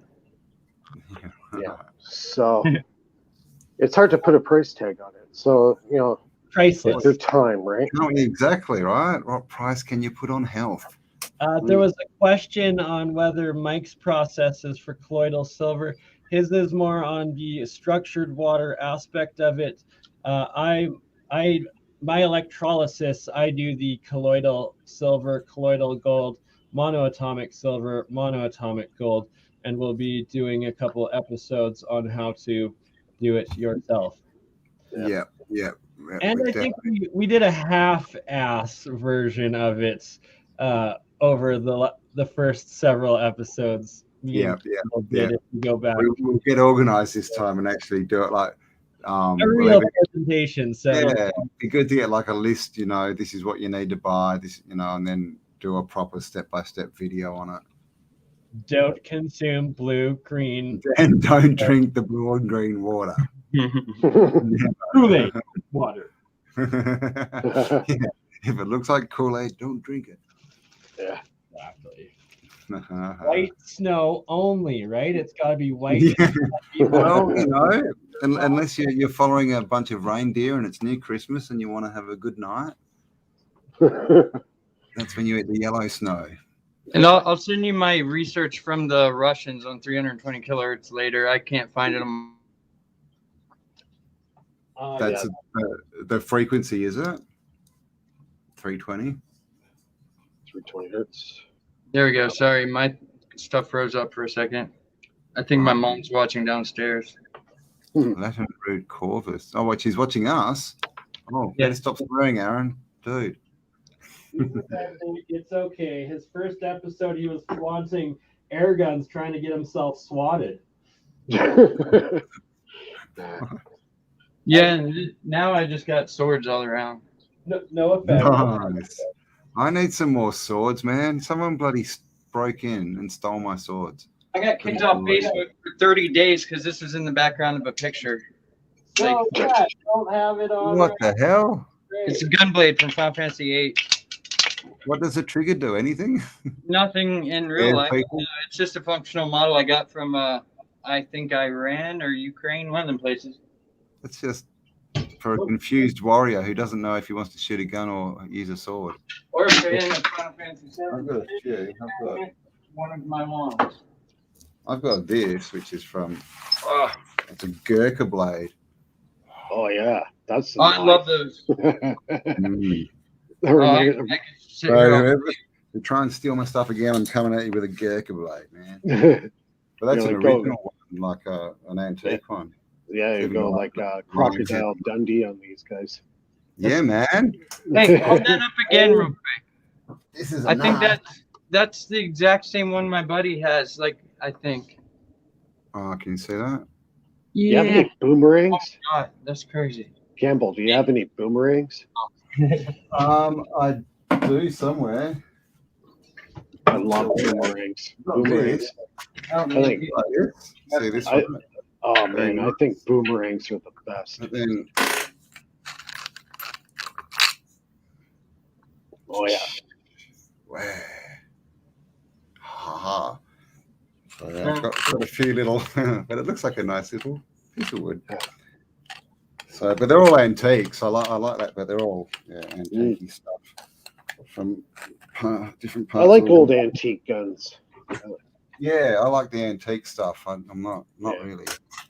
I've never shot a gun. Problem is, I don't have the room here for it. My 50 caliber air gun is all I have gun wise. 50 caliber. 50 caliber air gun? Yes, it started off as a legal paintball gun, but now it shoots almost as fast as a 22 long rifle. So now it's pretty damaging. I've done like 7 upgrades from Germany to it. Whoa, dude! I can run and grab it if y'all want to see it. It's kind of neat with the barrel extension. No, I don't think you should do that. You can check out my Facebook if you want to see it. How's that? Get a shutdown. Get a shutdown. Oh my God. Oh, actually, I demonstrated on YouTube. Oh God, I forgot about that. Hope I don't get a shutdown. My antiques. It's just a paintball gun. It's legal to own. Yeah. Who knows? Oh, it's considered airsoft, actually, somehow.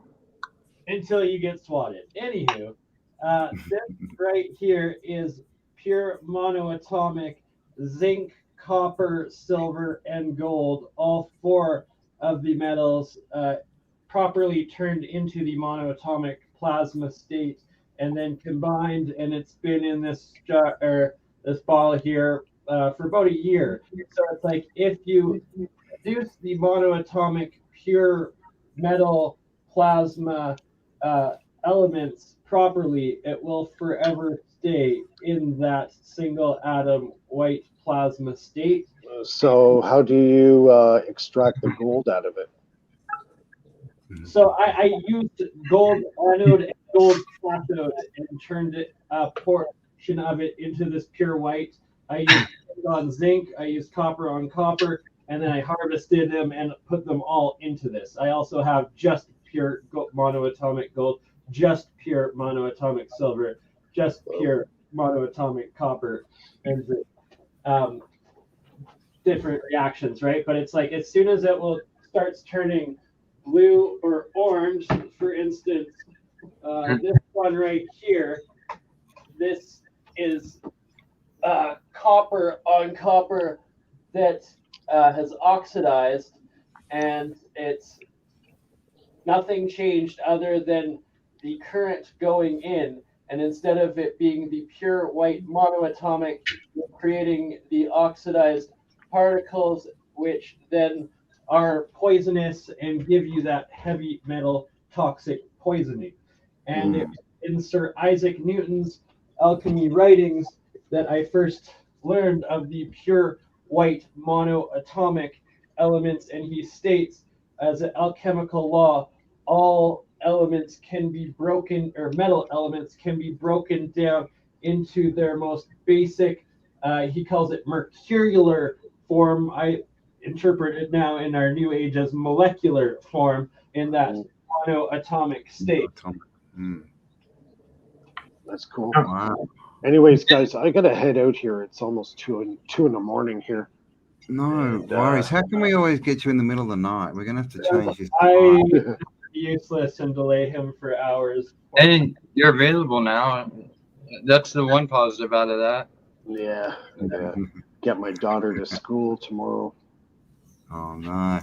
Yeah. All right. Well, we'll let you go. So next time, yeah, we'll have to start earlier, Bernie. Definitely. If possible, for the next stream we do, if you could put together a materials list for either the basic circuit or the basic water machine, so we can start gathering them for our reproduction episode. Sure. Awesome. Yep. That would be awesome. Awesome. Definitely. Thank you so much. It's a lot easier than you think. It's not that hard. Just gotta use some of your creativity and make your machine. Did you say you get the oscilloscope tomorrow? Oh, hopefully it got released. Yeah, it got released from customs, so it's on its way. So oscilloscope. Yeah, Aaron. Oscilloscope. That's like where it you shows see the waveforms. Yeah, it shows the waveform of the electricity that you're working with. Oh, they're cool. Have you checked out that channel? What's his name? That there's a dude from Sweden. He's got a really funny name, but he does music, creates music to play through oscilloscopes, and he gets all these wicked shapes happening. Yep. It's very cool stuff. Oh, that looks a bit rude, Bernie. You're the one that... Oh, sorry. Cool.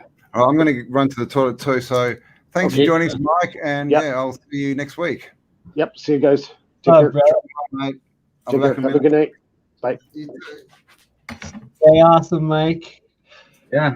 Right. I will play a little video here. Thanks. 'Cause I actually have to make sure my mom doesn't need anything because she just broke her foot, and I'm her in-home healthcare sort of person. So you are an amazing son and caregiver, Aaron. I know.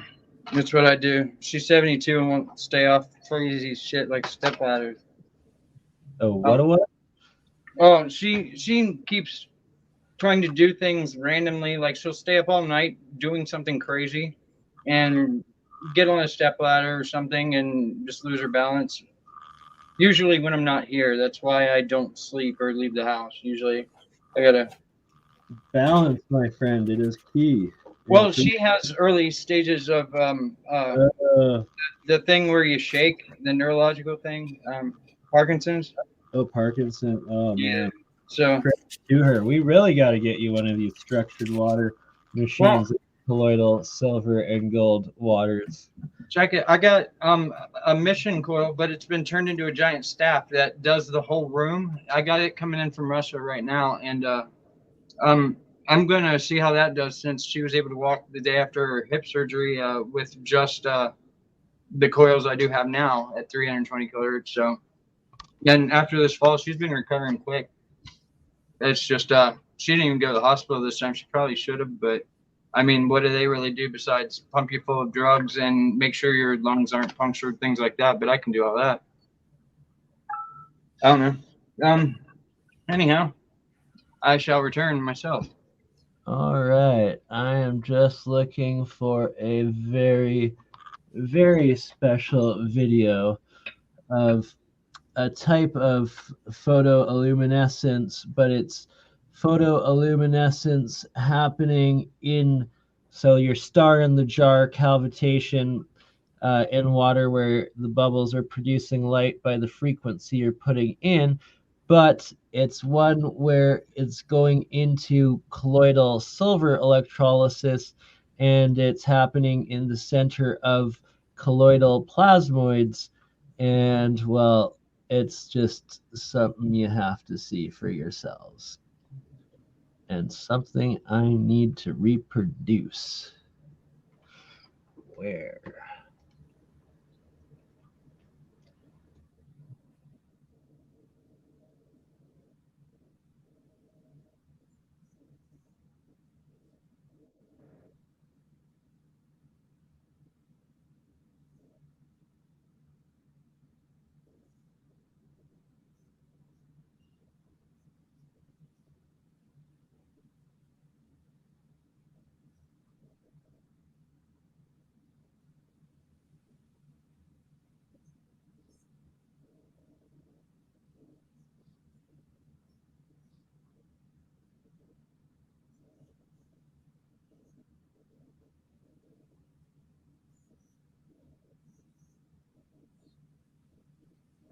YouTube, if you ever see this, please fucking restore my main channel and stop claiming pornography, so, you know, I'd have access to these resources that I saved on my main channel that, you know, I just put 12 years of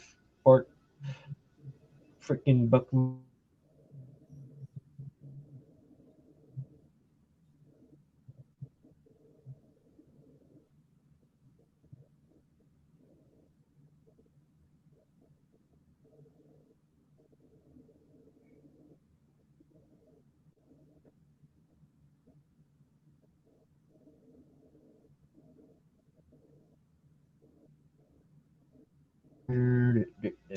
Okay, well, I guess in the meantime, to not waste all of you lovely souls' time, let's play a Campbell clip.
That's why they also call it vampire blood. Because it doesn't reflect in a mirror. It's scared of garlic and attracted to gold.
White garlic.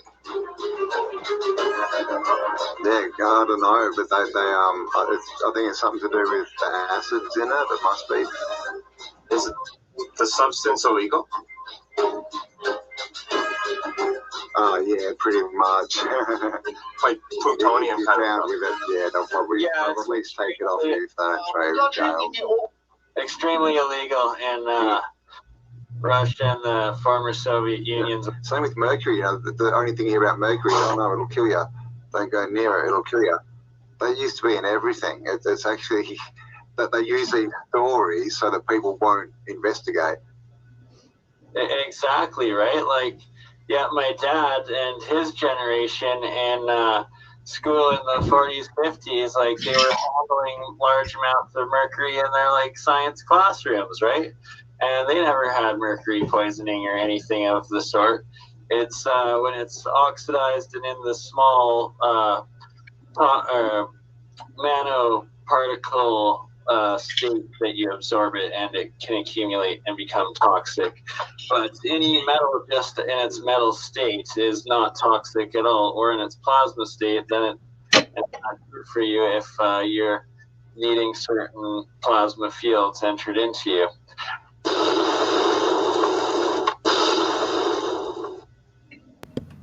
Ooh. Who had a question for me? Binary codes. Yes, I'm back. Guess who's back? Back again. What question? Binary codes. Oh my God. Bitcoin market is just crazy. Paul Salia, I agree. Let love rule. Truth unveiled. Mind over matter. Hey, Erica. How you going? Silica flushes heavy metals from the brain. There you go. Whoa. Yeah, right. Red mercury, vampire blood. Scared of garlic. Loyal tangle. Everyone in family knows my uncle drank a huge gulp of mercury from a shed when he was 10. He never even got sick. Well, there you go. And they talk about mercury poisoning all the time, right? They show you these pictures of green people, but I've never really heard of anyone dying from it. Anybody want fresh roasted coffee? Cash App donation. Oh, what does that mean? Does that mean buying roast coffee on an app? What does that mean? I don't know. Erica, can you come on the video? Oh, I don't know. Can you? Hang on. I actually don't even have a control of it. Where's Bernie? Have I been left here by myself again? Oh my God. No, I'm here. Bernie's in the background screaming something. You get red mercury. Mainly, it's actually in a lot of old appliances, electronics and stuff. You just got to know which ones, and you can find it. But And more as so far as in buying it and purchasing it, former- it's pretty hard. Oh, it's impossible. It's illegal on the market. It's considered a national defense threat. But the best chance of getting Jeez, I want some. something that is pre-1960s that's from the former Soviet Union or Eastern Bloc radios or televisions, and then you had a 50% chance of getting it, or coming upon a military stash house of former Soviet grenades from the 60s to 80s, I believe.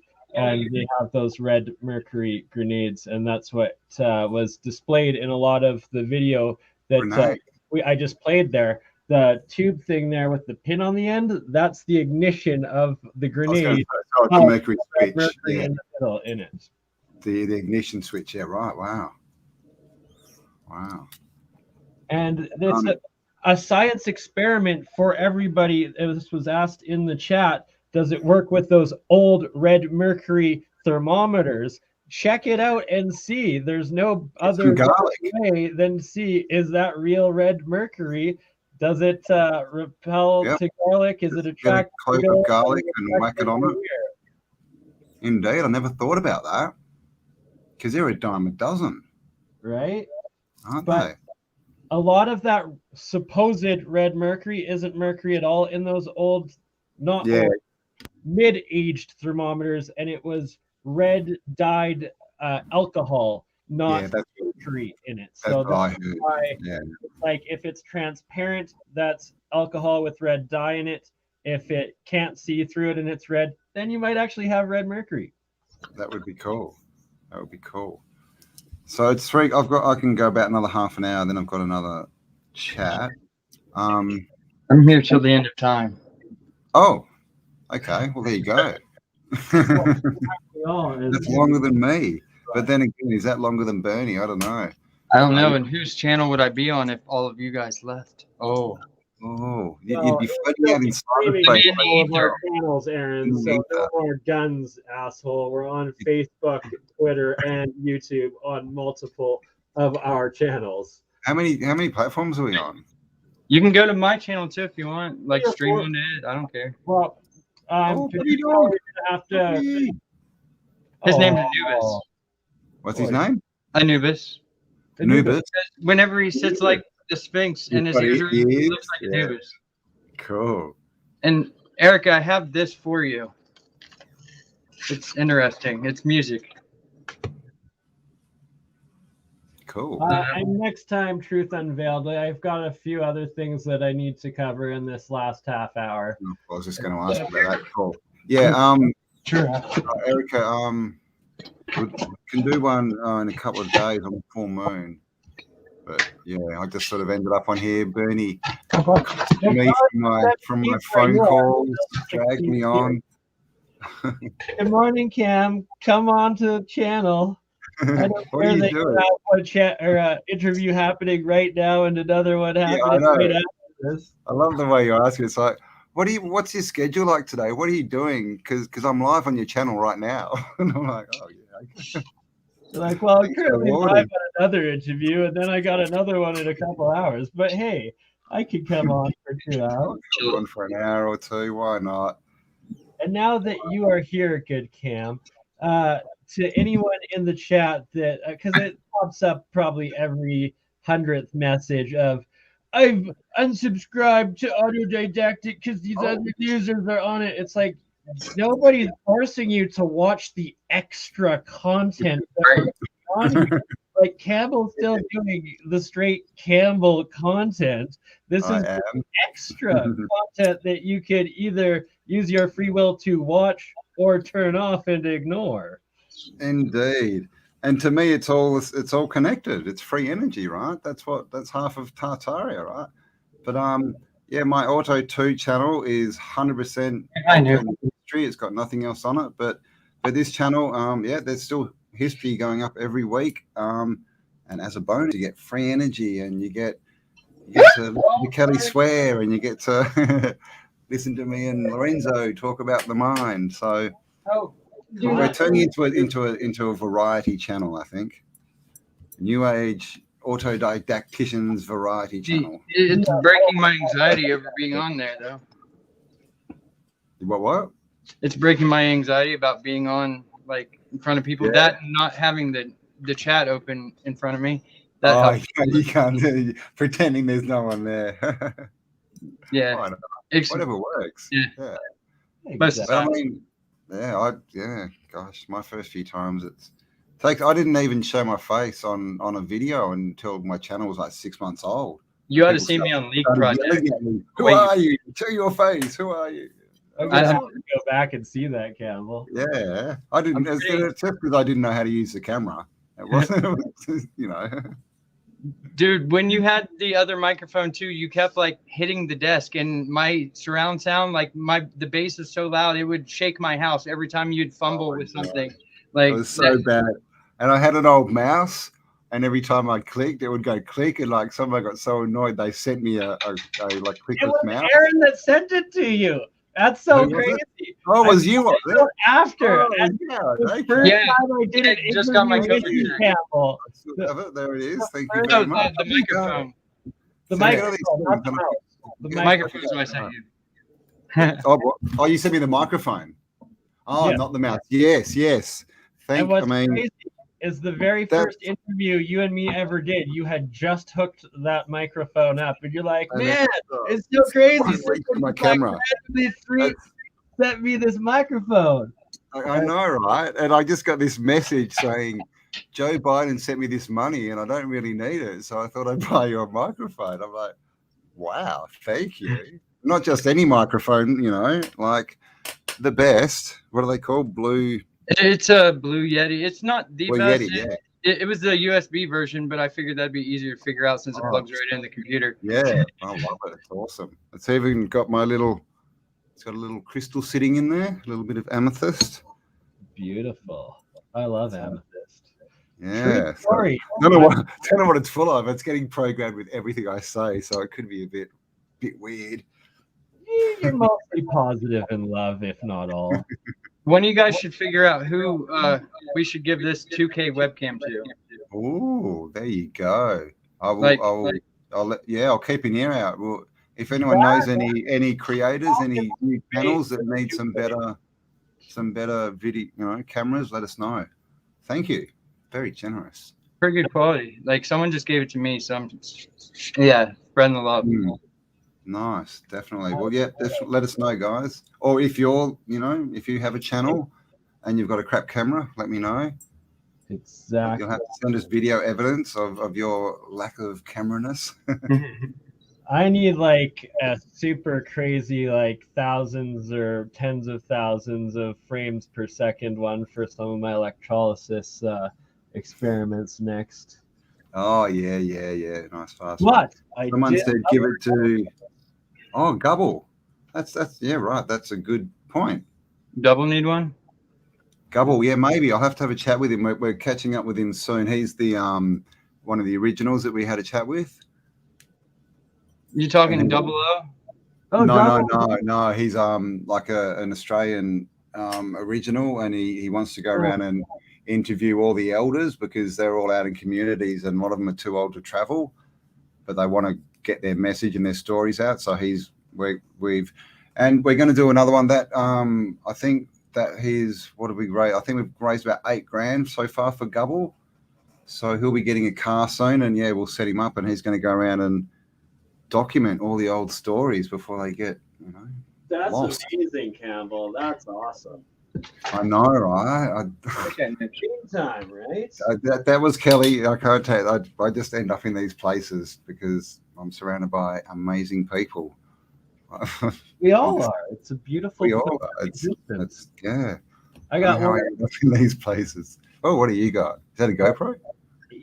It's like the knockoff version, but still the same. Still good. High quality. So I'm gonna do some reactions with that one and see what we can Nice. I need to get a video camera. Mine's, I think it's even bloody Microsoft one I've got. I don't even want to say that. It's probably recording everything I'm doing. Mhm. But I want to get like a video camera as well, so I can go out and One of my cameras is the Xbox One Connect, and it randomly turns itself on and off, and that freaks me out. So I don't leave it plugged in all the time. I just use it to log onto Windows by my face and shit. Wow. Actually, also, if anybody needs another camera that's for PlayStation for doing some streaming or something productive other than video games, I have an extra PlayStation camera. So, It actually works well. I used one for a while. so you can stream through a PlayStation. Yeah. Are they internet access? Not just that, Campbell. Now with StreamYard, we can also be streaming to PlayStation and Xbox as well. What? Oh yeah, I'm guessing PlayStations have changed. I remember them as little like grey boxes with a circle in the middle that popped up. Is that old school now? Is there a way to integrate Streamlabs with StreamYard? Nope, completely competing. Probably not. Yeah. So no Twitch streaming from StreamYard. I think, or no, yeah, Stream. Isn't that a keyboard thing? Yeah, no. There's two. So which one did you say? Streamlabs. Well, I use Streamlabs to go through Twitch. OBS Labs. Twitch No, stream. Streamlabs is a ripoff, and like there was something that just came out on it. CoffeeZilla did a huge expose on it, but they're basically just this giant scam Ponzi fraud that steals everybody else's open source software, claims that they are part of OBS labs and whatnot, but they have no affiliation, so they've been ripping off other companies' names and then other companies' codes, and then just making huge profit off of it because they're one of the most expensive to use. Yet everything is stolen. Apparently, I don't know. Everything froze, so I missed part of that. Like my stream is sucking right now. Like ever since I got on, like it's been like randomly freezing. I don't know if it's just on my end or if it's freezing. You've been fine on this end. He was just saying, what was the name of that one? There's a new streaming service, which is... Yeah, I didn't hear which one you were talking. Was ripping them off. What was the name of it? Do you know? So Streamlabs, and then there's like OBS Labs or something. It's like the Streamlabs OBS is the name of their desktop. Streamlabs desktop. OBS is its own separate company. Streamlabs took the name OBS to impersonate OBS after taking and stealing their open source code, and then added OBS to their name to give false affiliation. And then OBS is free, and then Streamlabs charges money. So people thought they were like giving OBS money, but no, it's just some greedy fuck that has stolen everything. I just use the stream or the free version so I can put the layouts on the screen and stuff, like for the game streaming on Twitch. I just use it to forward to Twitch. I don't pay for it. Otherwise, I could do all the same streaming as StreamYard, but yeah, I don't. Yeah, I gotta be on the Twitch. That's the next thing I'm figuring out. Twitch and TikTok. Dude, I love Twitch. Like, that's what I've been using for game streaming and everything else. And there's all kinds of weirdos on there, but it's nice. For all my sound. Really? Someone breathe for 2 hours. Lots of pink and blue hair. For sound engineering aspects, for musicians, DJs, and actual producers, Twitch is exponentially better than anything else because it actually gives you control of the sound engineering aspects of what you're doing. Oh, really? Yeah. Right. Yeah, there's mixers. You can do layouts on the screen and little tip jars. Customize every aspect of it, That's like the graphics. Okay, Nas, this is a common misconception. Streamlabs is an extension of OBS. Extension of OBS. OBS is its own separate entity. Streamlabs is its own private for-profit entity. Streamlabs stole OBS's open source code, used it themselves, charges for it, then added the OBS into their name to create this false affiliation where they have nothing to do with OBS. Look into it further. Look into CoffeeZilla's on it.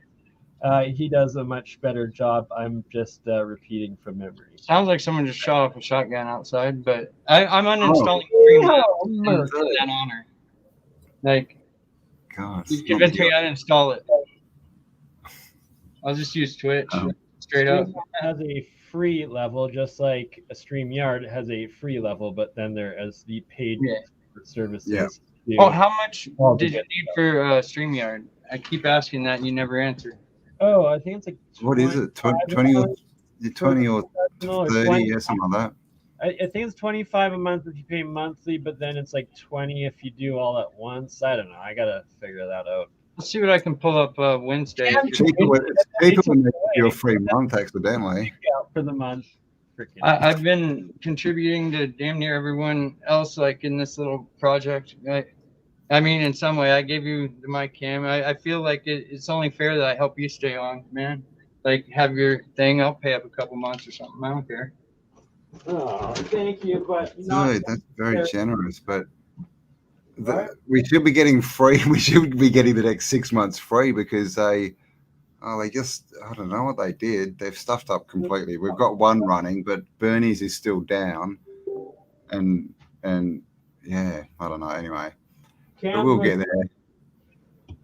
Like, yeah, if you guys ever want to stream keep from my channel, let me know. We will. Thank you. Okay, how about paying for mine? You just pay for your own, so then we. Are you a Bitcoin millionaire, Aaron? Is this what's going on? I mined Bitcoin for a while, but I haven't got that much. Yeah, I got. Yeah, I saw. Did you see that stream yesterday from the moon, Bern? Which one? It's called A Day in the Life. It went for like 4 hours. I saw a bit of it. No, I did not. It's worth a watch because they're just sitting around just talking normally, and holy dooly, man. Just straight Those money. dudes, yeah, they just like going, oh yeah, my mate just bought a yacht for 50 million. I'm thinking I'm not going to go into that. I'll probably pay 15 for my first one, and I'm like, well, and they're all like under 30. I know, like he's like 23. It's insane. What you got there, Aaron? This is a Bitcoin miner without the fans on the end. Oh, yeah, I can't afford to run it, so like the electric with just 3 of these running and like 1 fan and air conditioner, it's $500 a month.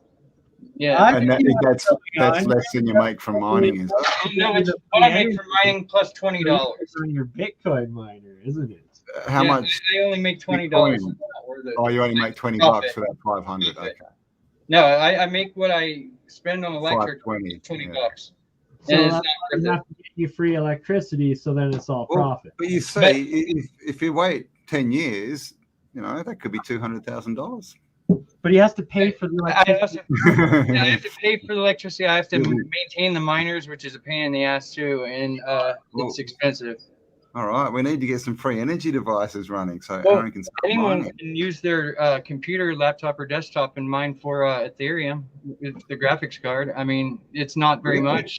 Like my RTX, you'll just pay gas fees for sending and receiving it. That's worth more than what you mine. So it's a solid investment. Is there no mining in money? If you mine straight to your Coinbase account, then it's free to withdraw to PayPal. So I get it. Sorry, I'm just bitter towards Ethereum gas.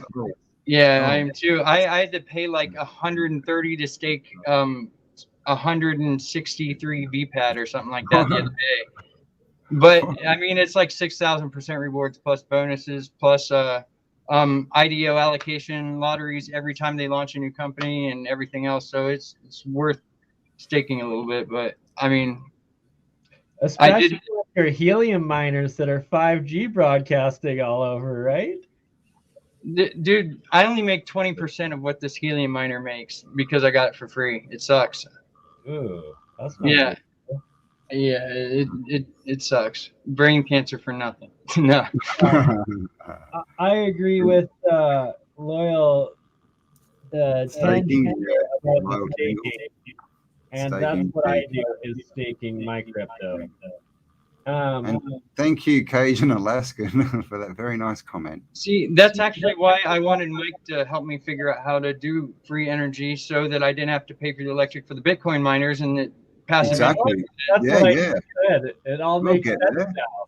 You're Yeah. investing in us because it's an investment for you. Well, my other idea is like to put those spinny, you know, like fan generators in downpipes. So when it rains, you get free energy. Or just in a stream. Yeah, just in a stream. If you can, you just like take a little bit of the stream off, put your bit in, and then run it back into the stream. Yeah. They also have the wind generators that do up and downward drafts, and they sit on the magnetic levitated platform of some sort. So they have almost no friction, and they do up and down drafts because they spin like that. Cool. They're like $100 each. So, Aaron, do you want to explain a little bit in detail? You're probably the best Mining. technical of what is crypto mining. And well, It's the same as mining, really, isn't it? You get a rock and you hit it, and it turns into more than one rock. basically, the miners they use modified graphics cards to go through the data that's out there on the internet, and whenever it recognizes something that is like the string for Bitcoin, like it starts basically, I don't know. sorry, no, I I'm don't know. terrible at describing it. If I'm machining, you plug it in. your computer processing into computing the algorithms of the process of this proof of work crypto. So your computer is doing some of the calculation and running itself in the verifying of the crypto, and then you get a little, or the blockchain, and then you get a bit of that crypto in reward for doing it. Wait, so are you you talking about the computer version or the actual Bitcoin miner, the ASIC? Because I was talking ASIC miner. Like, I don't know. I'm confused. You said computer, and I got confused. There you go. I thought mining was literally breaking apart the Bitcoin, because you know how there's so many Bitcoins, but they have the halvenings and that, so they have to doesn't each Bitcoin become more fractions of a Bitcoin? That's when you visible. So they're literally picking up the straggles, the lost Bitcoin and things that are floating around out there. Is that what it is? So I was explaining from my understanding of proof of work, and that proof of work, and this is why Bitcoin is so inefficient in energy extensive usage, is that it uses a shit ton of computing power to every computer has to verify every single block of the code of that the code of the block of the chain of the Bitcoin. You mean the nodes have to verify it, right? Yeah, but the node is essentially your computer and your processor, no? No, the nodes are separate from the miners. Like the miners, they just see the algorithm and they basically decrypt it. Like that's what it does. But everyone that's in like a mining pool, each person decrypts a portion of it, and like I don't know. I've had it described to me like 3 different ways, and I just know it's if you plug it in, you make money, right? But so proof of, I'll get someone else in to properly explain proof of work and proof of get Carl on. works and why it takes up so much energy in doing it. And then there's it's just computer power, isn't it? Processing power. It's like brute forcing an encryption key, isn't it? Like in a way. Oh, it's all encryption keys, but it's like it timing at the right time to put in. Yeah, I'm not going to make any sense trying to explain that aspect. Whenever a miner finds a block through all the data that's fed into it through the pool, and it recognizes that the bit of code is a Bitcoin, the head of the block, the head of the block is assigned to whoever finds it gets like the reward, or unless it's split between everyone in a pool. Yeah, you're right on that with the proof of work, but it's that in proof of work, every single processor node has to do all of that work, and then only one of them that gets that last one actually gets the coin or the reward for it. It depends on the coin though too. Like that's what I'm and saying. whether you're in a pool or by yourself. This is Bitcoin specifically that I'm talking about, the proof of work. Yeah, because all the newer ones are much easier to mine, aren't I they? know the newer ones. What's the new one? Casca? Is that right? Casca?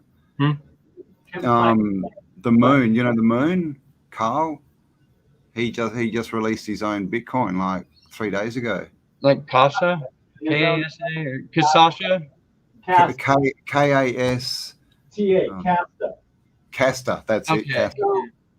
Here's the thing. If Casta is successful and they're actually able to pull everything off with the working app and getting their Estonian banking license, and then that banking license being accepted around the world, it will be revolutionary. It'll probably be worth $1,000.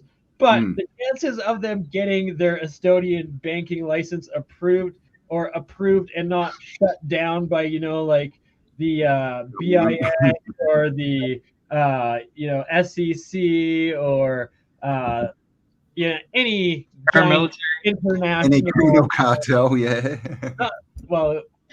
or just financial entity of the current empire system. Criminal cartel. you got it. And so it's like they're relying on like the smallest country in the entire world that is the biggest of vassal states that will that's crazy, that place, man. I was standing out the front and like it's just like a Lambo rocks up, then it's a Ferrari, then it's a bloody Bugatti or something, and they're talking and they talk to this Carl guy, and his mate goes, so blah blah blah, what have you got, what toys have you got? And he goes, I don't have much. He goes, all I've got is 2 cars and 2 watches. He goes, what cars have you got? And he goes, I've got a Maybach, a Mercedes Maybach, and I just spent $2 million on a Bugatti. Sounds like the dudes that run V-Launch.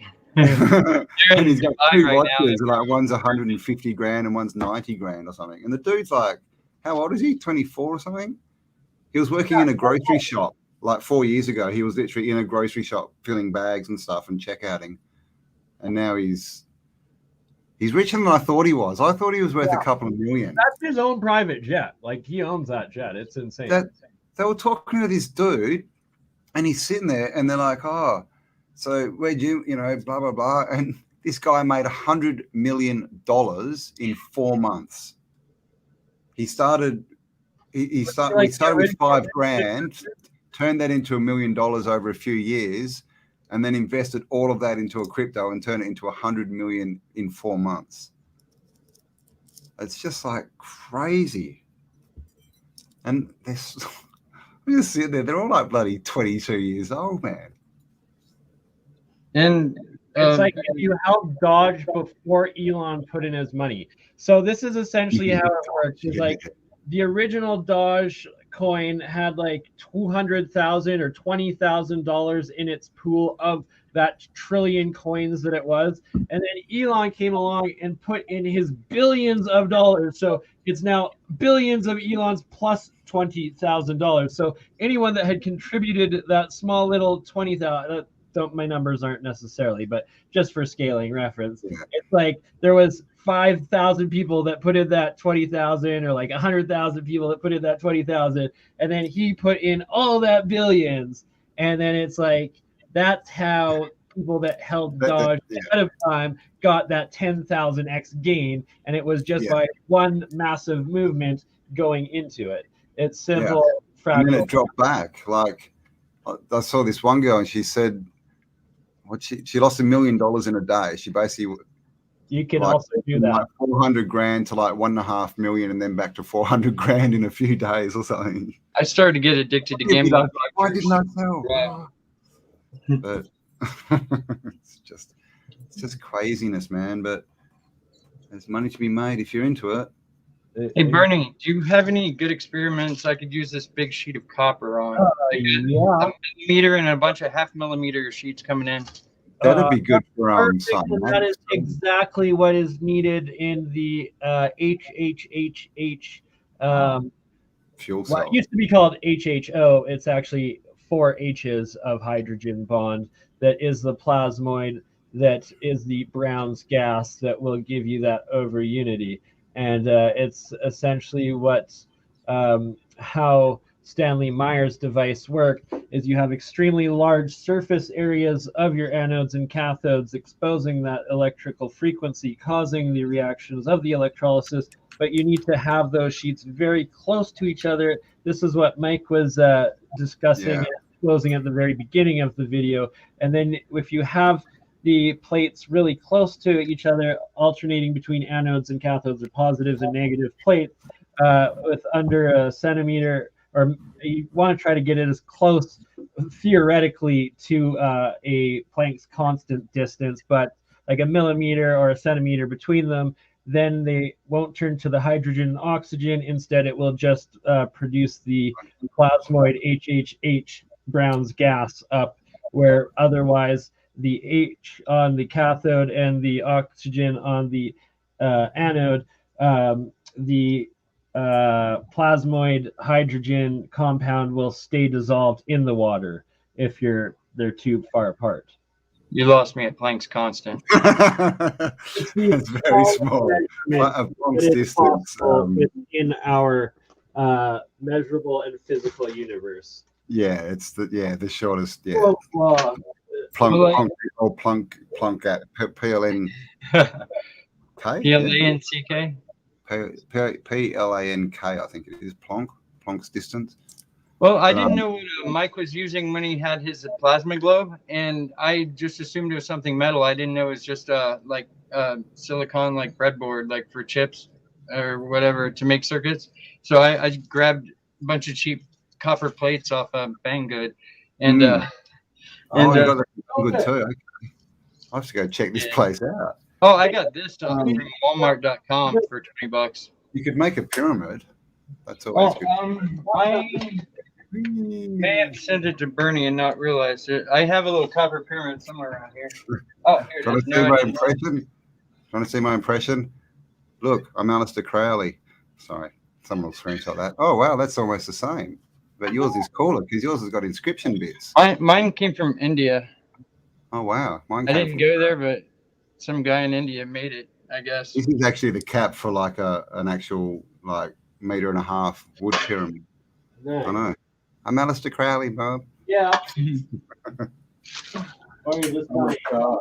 Joking about black magic. It's disgusting. I just need grid tie. I got this little for $30. I got an AC/DC inverter, and for the wind system, and dude. Actually, I mean, I've actually got a massive pile in the corner, but it's all bus stuff. It's just like all piled up. I've got motors there and sunroofs and God knows what. Yeah, I got this little power source, like DC power source. That's the problem these days, man. When you make a bit of money and you go online, there's so much cool stuff to buy. It's just like, click, click, click. Oh, I got the Anarchist Cookbook, Terrorist Handbook, and all the Special Forces training manuals on a CD from eBay when I was like 13. That was the first thing I ever bought. First thing I ever bought on there. That's with the money order. What Aaron is talking about. Yes, Aaron, I just muted you. Don't use those words. You're going to get us taken down. Algorithms pick that up. What are you talking about, Bernie? We can hardly hear you. That specific line of words will get you put on the no-fly list and the no stream list. So don't endorse that book. Nah. That I used to be in. What about that rock that bloody Michael Tellinger? Remember, was it Michael Tellinger? Yeah. Or was it Nassim? Maybe it was both of them. I didn't mention the rest thrown off planes because they were carrying a rock that was emitting like it was EM. A toroid graphene rock that Michael Tellinger was taking from South Africa to Nassim in Hawaii to study. And when they put it through the X-ray machine at the airport, it emitted some sort of resonant frequency from them beaming it with that X-ray, and it shut down the entire power at the airport. Oh wow! Seriously, he grounded the plane and everything for a couple of hours, and I think they ended up letting him go on, but I don't think he could take. I don't think they let him take the rock on it because they thought it would shut the plane down. It could just shut it down mid-flight kind of thing. Right? Oh yeah. Well, they thought it was like some sort of like EMP pulse bomb or something like that went off. Yeah, well, that too. But Stephen Strong's got the same kind of rocks. He's got rocks like that too. And there's rocks that literally, if people touch them, they get sick and stuff. So it's very weird. What's that? Oh my gosh, what is it? Oh, you're 35. Oh, I'm gonna have to get going. Oh my gosh, it's been going 3 hours. Got a chat with Howdy McCloskey. Got to see a man about a horse. Yes, going to see a man about some Stoic philosophy. So if you know Howdy actually wrote the book on the world's fairs that's out. But he's also a good philosopher. So check him out on my other channel, Spiral Up. That'll be up in a few days, and there's lots of cool stuff there. And my other channel, so the other channel's not up yet? The Spiral Up? Yeah, no, the channels are up. The video will be up in a few days. So I've got. I don't think I've I don't seen know how, but I've got 3 channels. I've got I've got this. I've got Auto 2, and I've got Spiral Up, which is. I'm sorry, Captain. We're streaming to all of them right now. What was that? I'm sorry, I hijacked it. We're streaming to all of those right now. Yep, I'm being hijacked.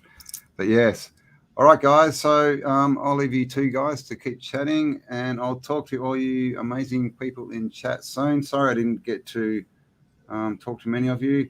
And sorry, binary codes. I saw you say when was a mud flood in Australia? Who knows? I would say probably around the. I think it was all, at the same time. I'm thinking late 1300s, early 1400s at a late point, or before, a century before then. Because by the late 1400s, they were out, rediscovering the earth, right? Sending all their sailboats around, digging out these cities. So, yeah, I think we're talking 1300s. But that's my opinion. So there you go. All right, guys, have an awesome time, and I'll be back online sometime soon. You can. And if you talk to what's his face, let me know where to send the camera. Yes, guys. Yeah. So if anyone knows where there's a good channel, good recipient for a camera, let me know. Or I've seen a few people mention that guy whose name starts with a G or whatever. Yeah. I'll check out with that. Yeah, I'll ask Kelly about that. We'll see. That's in Australia, so it'll probably be easier if we can get someone in America. But that's cool. We'll see. I'll send it anywhere. I don't care. There you go. I'll let you know about Gubble, definitely. Thank you very much. If nothing else, I'll Amazon him something like I did you. Oh, thank you so much, Aaron. So we need more people like Aaron in the world, guys. All right. I didn't spend a dime of my COVID check on myself. I even built my mom a new bathroom. Oh, wow. Nice. Well done. All right. That's what we need to do, because when you give, guys, you will receive at least 7-fold. So you never need to focus on receiving. Just need to make sure you're giving. Yeah. Well, we did get 3 checks, most of us here in America. So I did spend one of them on myself. Nice. Jeez. Where's my check? Hey, all right, guys. Have an awesome time, and I'll talk to you later. Got to go. See ya. And those checks weren't all good because they're probably coming out of our children's and grandchildren's paychecks. At this point, it's so hyperinflated and so backed by absolutely nothing. I wouldn't worry. Well, I would very much worry about living in America with the American currency, but Reimer Republic is coming soon to a state near you. That's why crypto. What's very interesting, if you guys are getting the full play of this experiment of mine, is the oxygen bubble shooting up off of the anode here. And it looks like it's literally just blasting off faster than the human eye can see. And it's not just dispersing and mixing with the atmosphere. It's literally, you can see it going up all the way past the top of the wire. And then here I'm moving with my finger this floating cap, and sure enough, it always moves back to the very center of the anode cathode, where supposedly this HHH gas is formed. And to gold and silver being king, now gold and silver are demigod when they're in monoatomic, but sorry, Bitcoin has outperformed gold by, I think, 1,000,000x in the last 5 or 10 years, depending. I think. Yeah, but it's a phase, and gold will outperform probably again at some point in our lifetimes. But oh,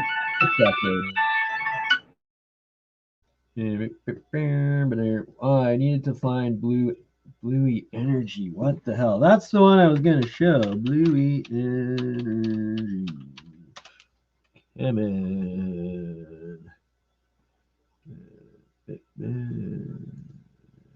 Why does it not like? Why are they? Where the? Why are there always these fake freaking trolling channels that try to take the same name so you can never find what you're actually looking for?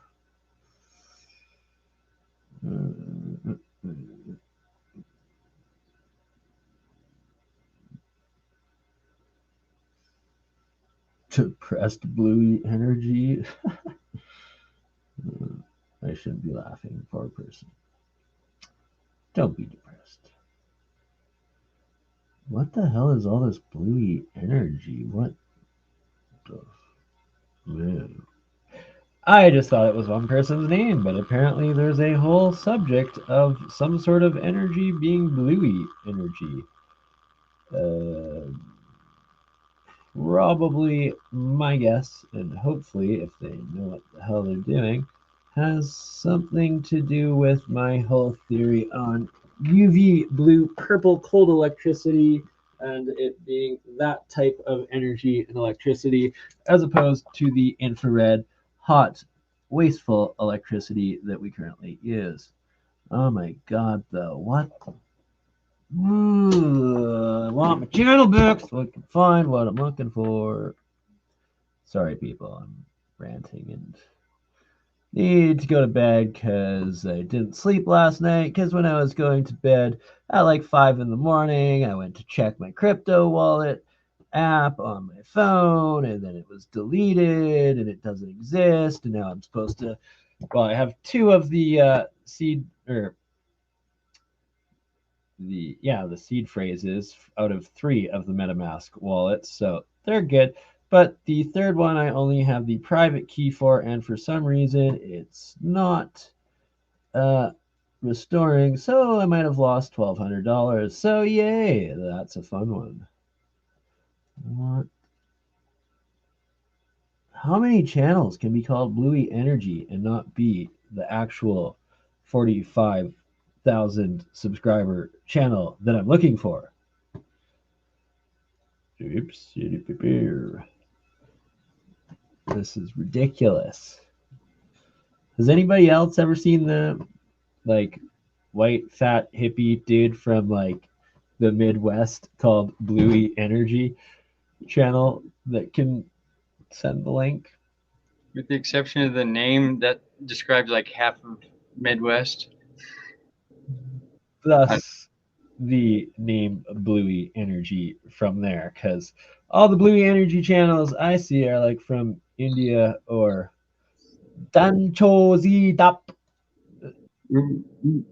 whatever that is. God damn. Sorry, shouldn't say that. I don't think anyone's seen my tattoos either. I just thought about that. Like, I keep forgetting I have tattoos from long sleeves all the time. Oh, no. How is this whole topic? And what the hell are all these kids doing with fake blue orbs in their hands and calling it Bluey Energy? It's fucking stupid. I am about to give up. You're talking about like the cold plasma, right? Yeah, where the guy's putting different cymatic frequencies into his colloidal silver, and I think I remember you mentioning it, but I don't have any clue like the guy. Those plasmoids, and then it causes the star in the jar, the cavitation, the wow. I need to go sleep. Yeah, and this petrified wood is proof that plasma turns living organisms to wood. Like I use this every time people tell me that there's no way lightning could strike someone and under the right conditions, you know, it turns someone to stone. Like every time I hear that it's impossible, I just grab this. Fossilization? Pardon? Fossilization? No, like straight turning Light to stone? Are you talking about transmutation? Isn't that where the thing decays from? Like, I don't know. I'm talking about like Devil's Tower being a tree. Yeah, and how it's possible to turn be, trees to stone. that would be just fossilization, whether it's quick or slow. That's debatable. And my electrolysis nano material would lead to the latter, but what the fuck is all of this stupid anime of shitty 8-bit blue plasma balls coming out of Pakistani men's hands? Not to be racist, that's literally all I see on my search.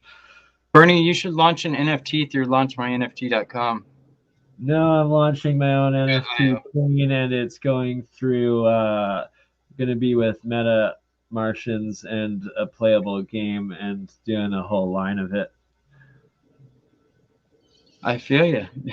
I was just gonna say, V-Launch. They just had they're starting tomorrow, I believe, with the Launch My NFT company. They're launching them as a token, and the other portion of it, the platform is going to be on their site to help people easily launch them for very low cost on 6 different chains.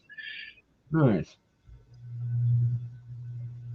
Why are there like hundreds of different channels with no subscribers called Bluey Energy, and then the one channel that has 45,000 subscribers I'm looking for doesn't show up? I thought Shadow Band Podcasts. I thought Jared Boosters might have got abducted, but he just made a video, so I'm not worried about him anymore. Sorry, I just went on a rant earlier about thinking that he got abducted by the government. Don't be so negative. Don't be so... Well, I hadn't seen a video for a while, so I was like, man, I really hope that he's just working on something new and hasn't made a video in a while for that reason. No, I was energy in real life, and it's all this 8-bit fucking generated graphic that nobody would ever believe. This is the stupidest shit I've ever seen. So like NFT blue lights. So pissed off. I hear 8-bit and all I can think of is NFTs. That's what brought it to mind earlier. I don't know. God. It's like, no, you are not Dragon Ball Z because you have some freaking Instagram app adding some fake blue shit to your media, people.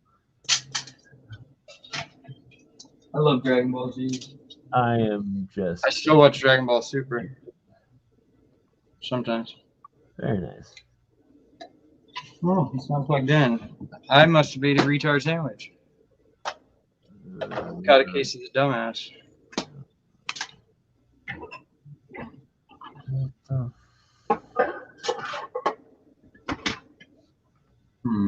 Evil shenanigans. I don't understand. I don't know what I just did, but it Blue was energy drink. Oh, what the F? And a second one. And a third blue energy drink. Oh, that's what did it. I don't think my computer likes this plasma ball. Yeah, they put off extreme radiation in close proximity, by the way. What doesn't help is I have that copper plate sitting on top of my tower, and it was only a few inches from my tower when I set it on my desk here. I feel like it may have amplified it a bit. Did. Yeah, I actually had this sitting on next to where I was sleeping for like 2 weeks. So I wonder if that's in my brain. Yeah, you gave yourself some really nice something that sets off the Geiger counter. I had no idea. I knew it put off a field and stuff, but I figured the field only extended out like a few inches. And it goes to about a couple of feet that it will register on the Geiger counters. That's something I really need to get for a few reasons. But how are there so many different trash freaking I'm gonna go insane looking for this. Of all the things I lost, I miss my mind the most. So, it always comes back to me eventually. Have you guys ever seen a pog maker? I don't know. I'm thinking of making a collection of random things on pogs and like, I don't know, something creative. Insert. I just realized that I'm slightly tired myself. Oh, God. This is insane. Oh my God, if I see one more of these 8-bit animation frickin' scrawny middle of the Indian continent in a shack with a fake blue orb in their hand videos, I am going to snap. Oh, now it's Slipknot time. Don't make me come to America to hunt you down. Dude, if you came to America, you would probably, like, once you got to West Virginia, you'd probably, like, I don't know. I don't know what I was going to insert there. Something Hills Have Eyes reference. I don't know. Mothman, take your pick. Another blue energy. Okay, I'm sorry. I love you all. I'm pissed. I'm going to sleep. You guys have a wonderful day, night. Bye, guys. All right, we'll see you on the next one. Much love.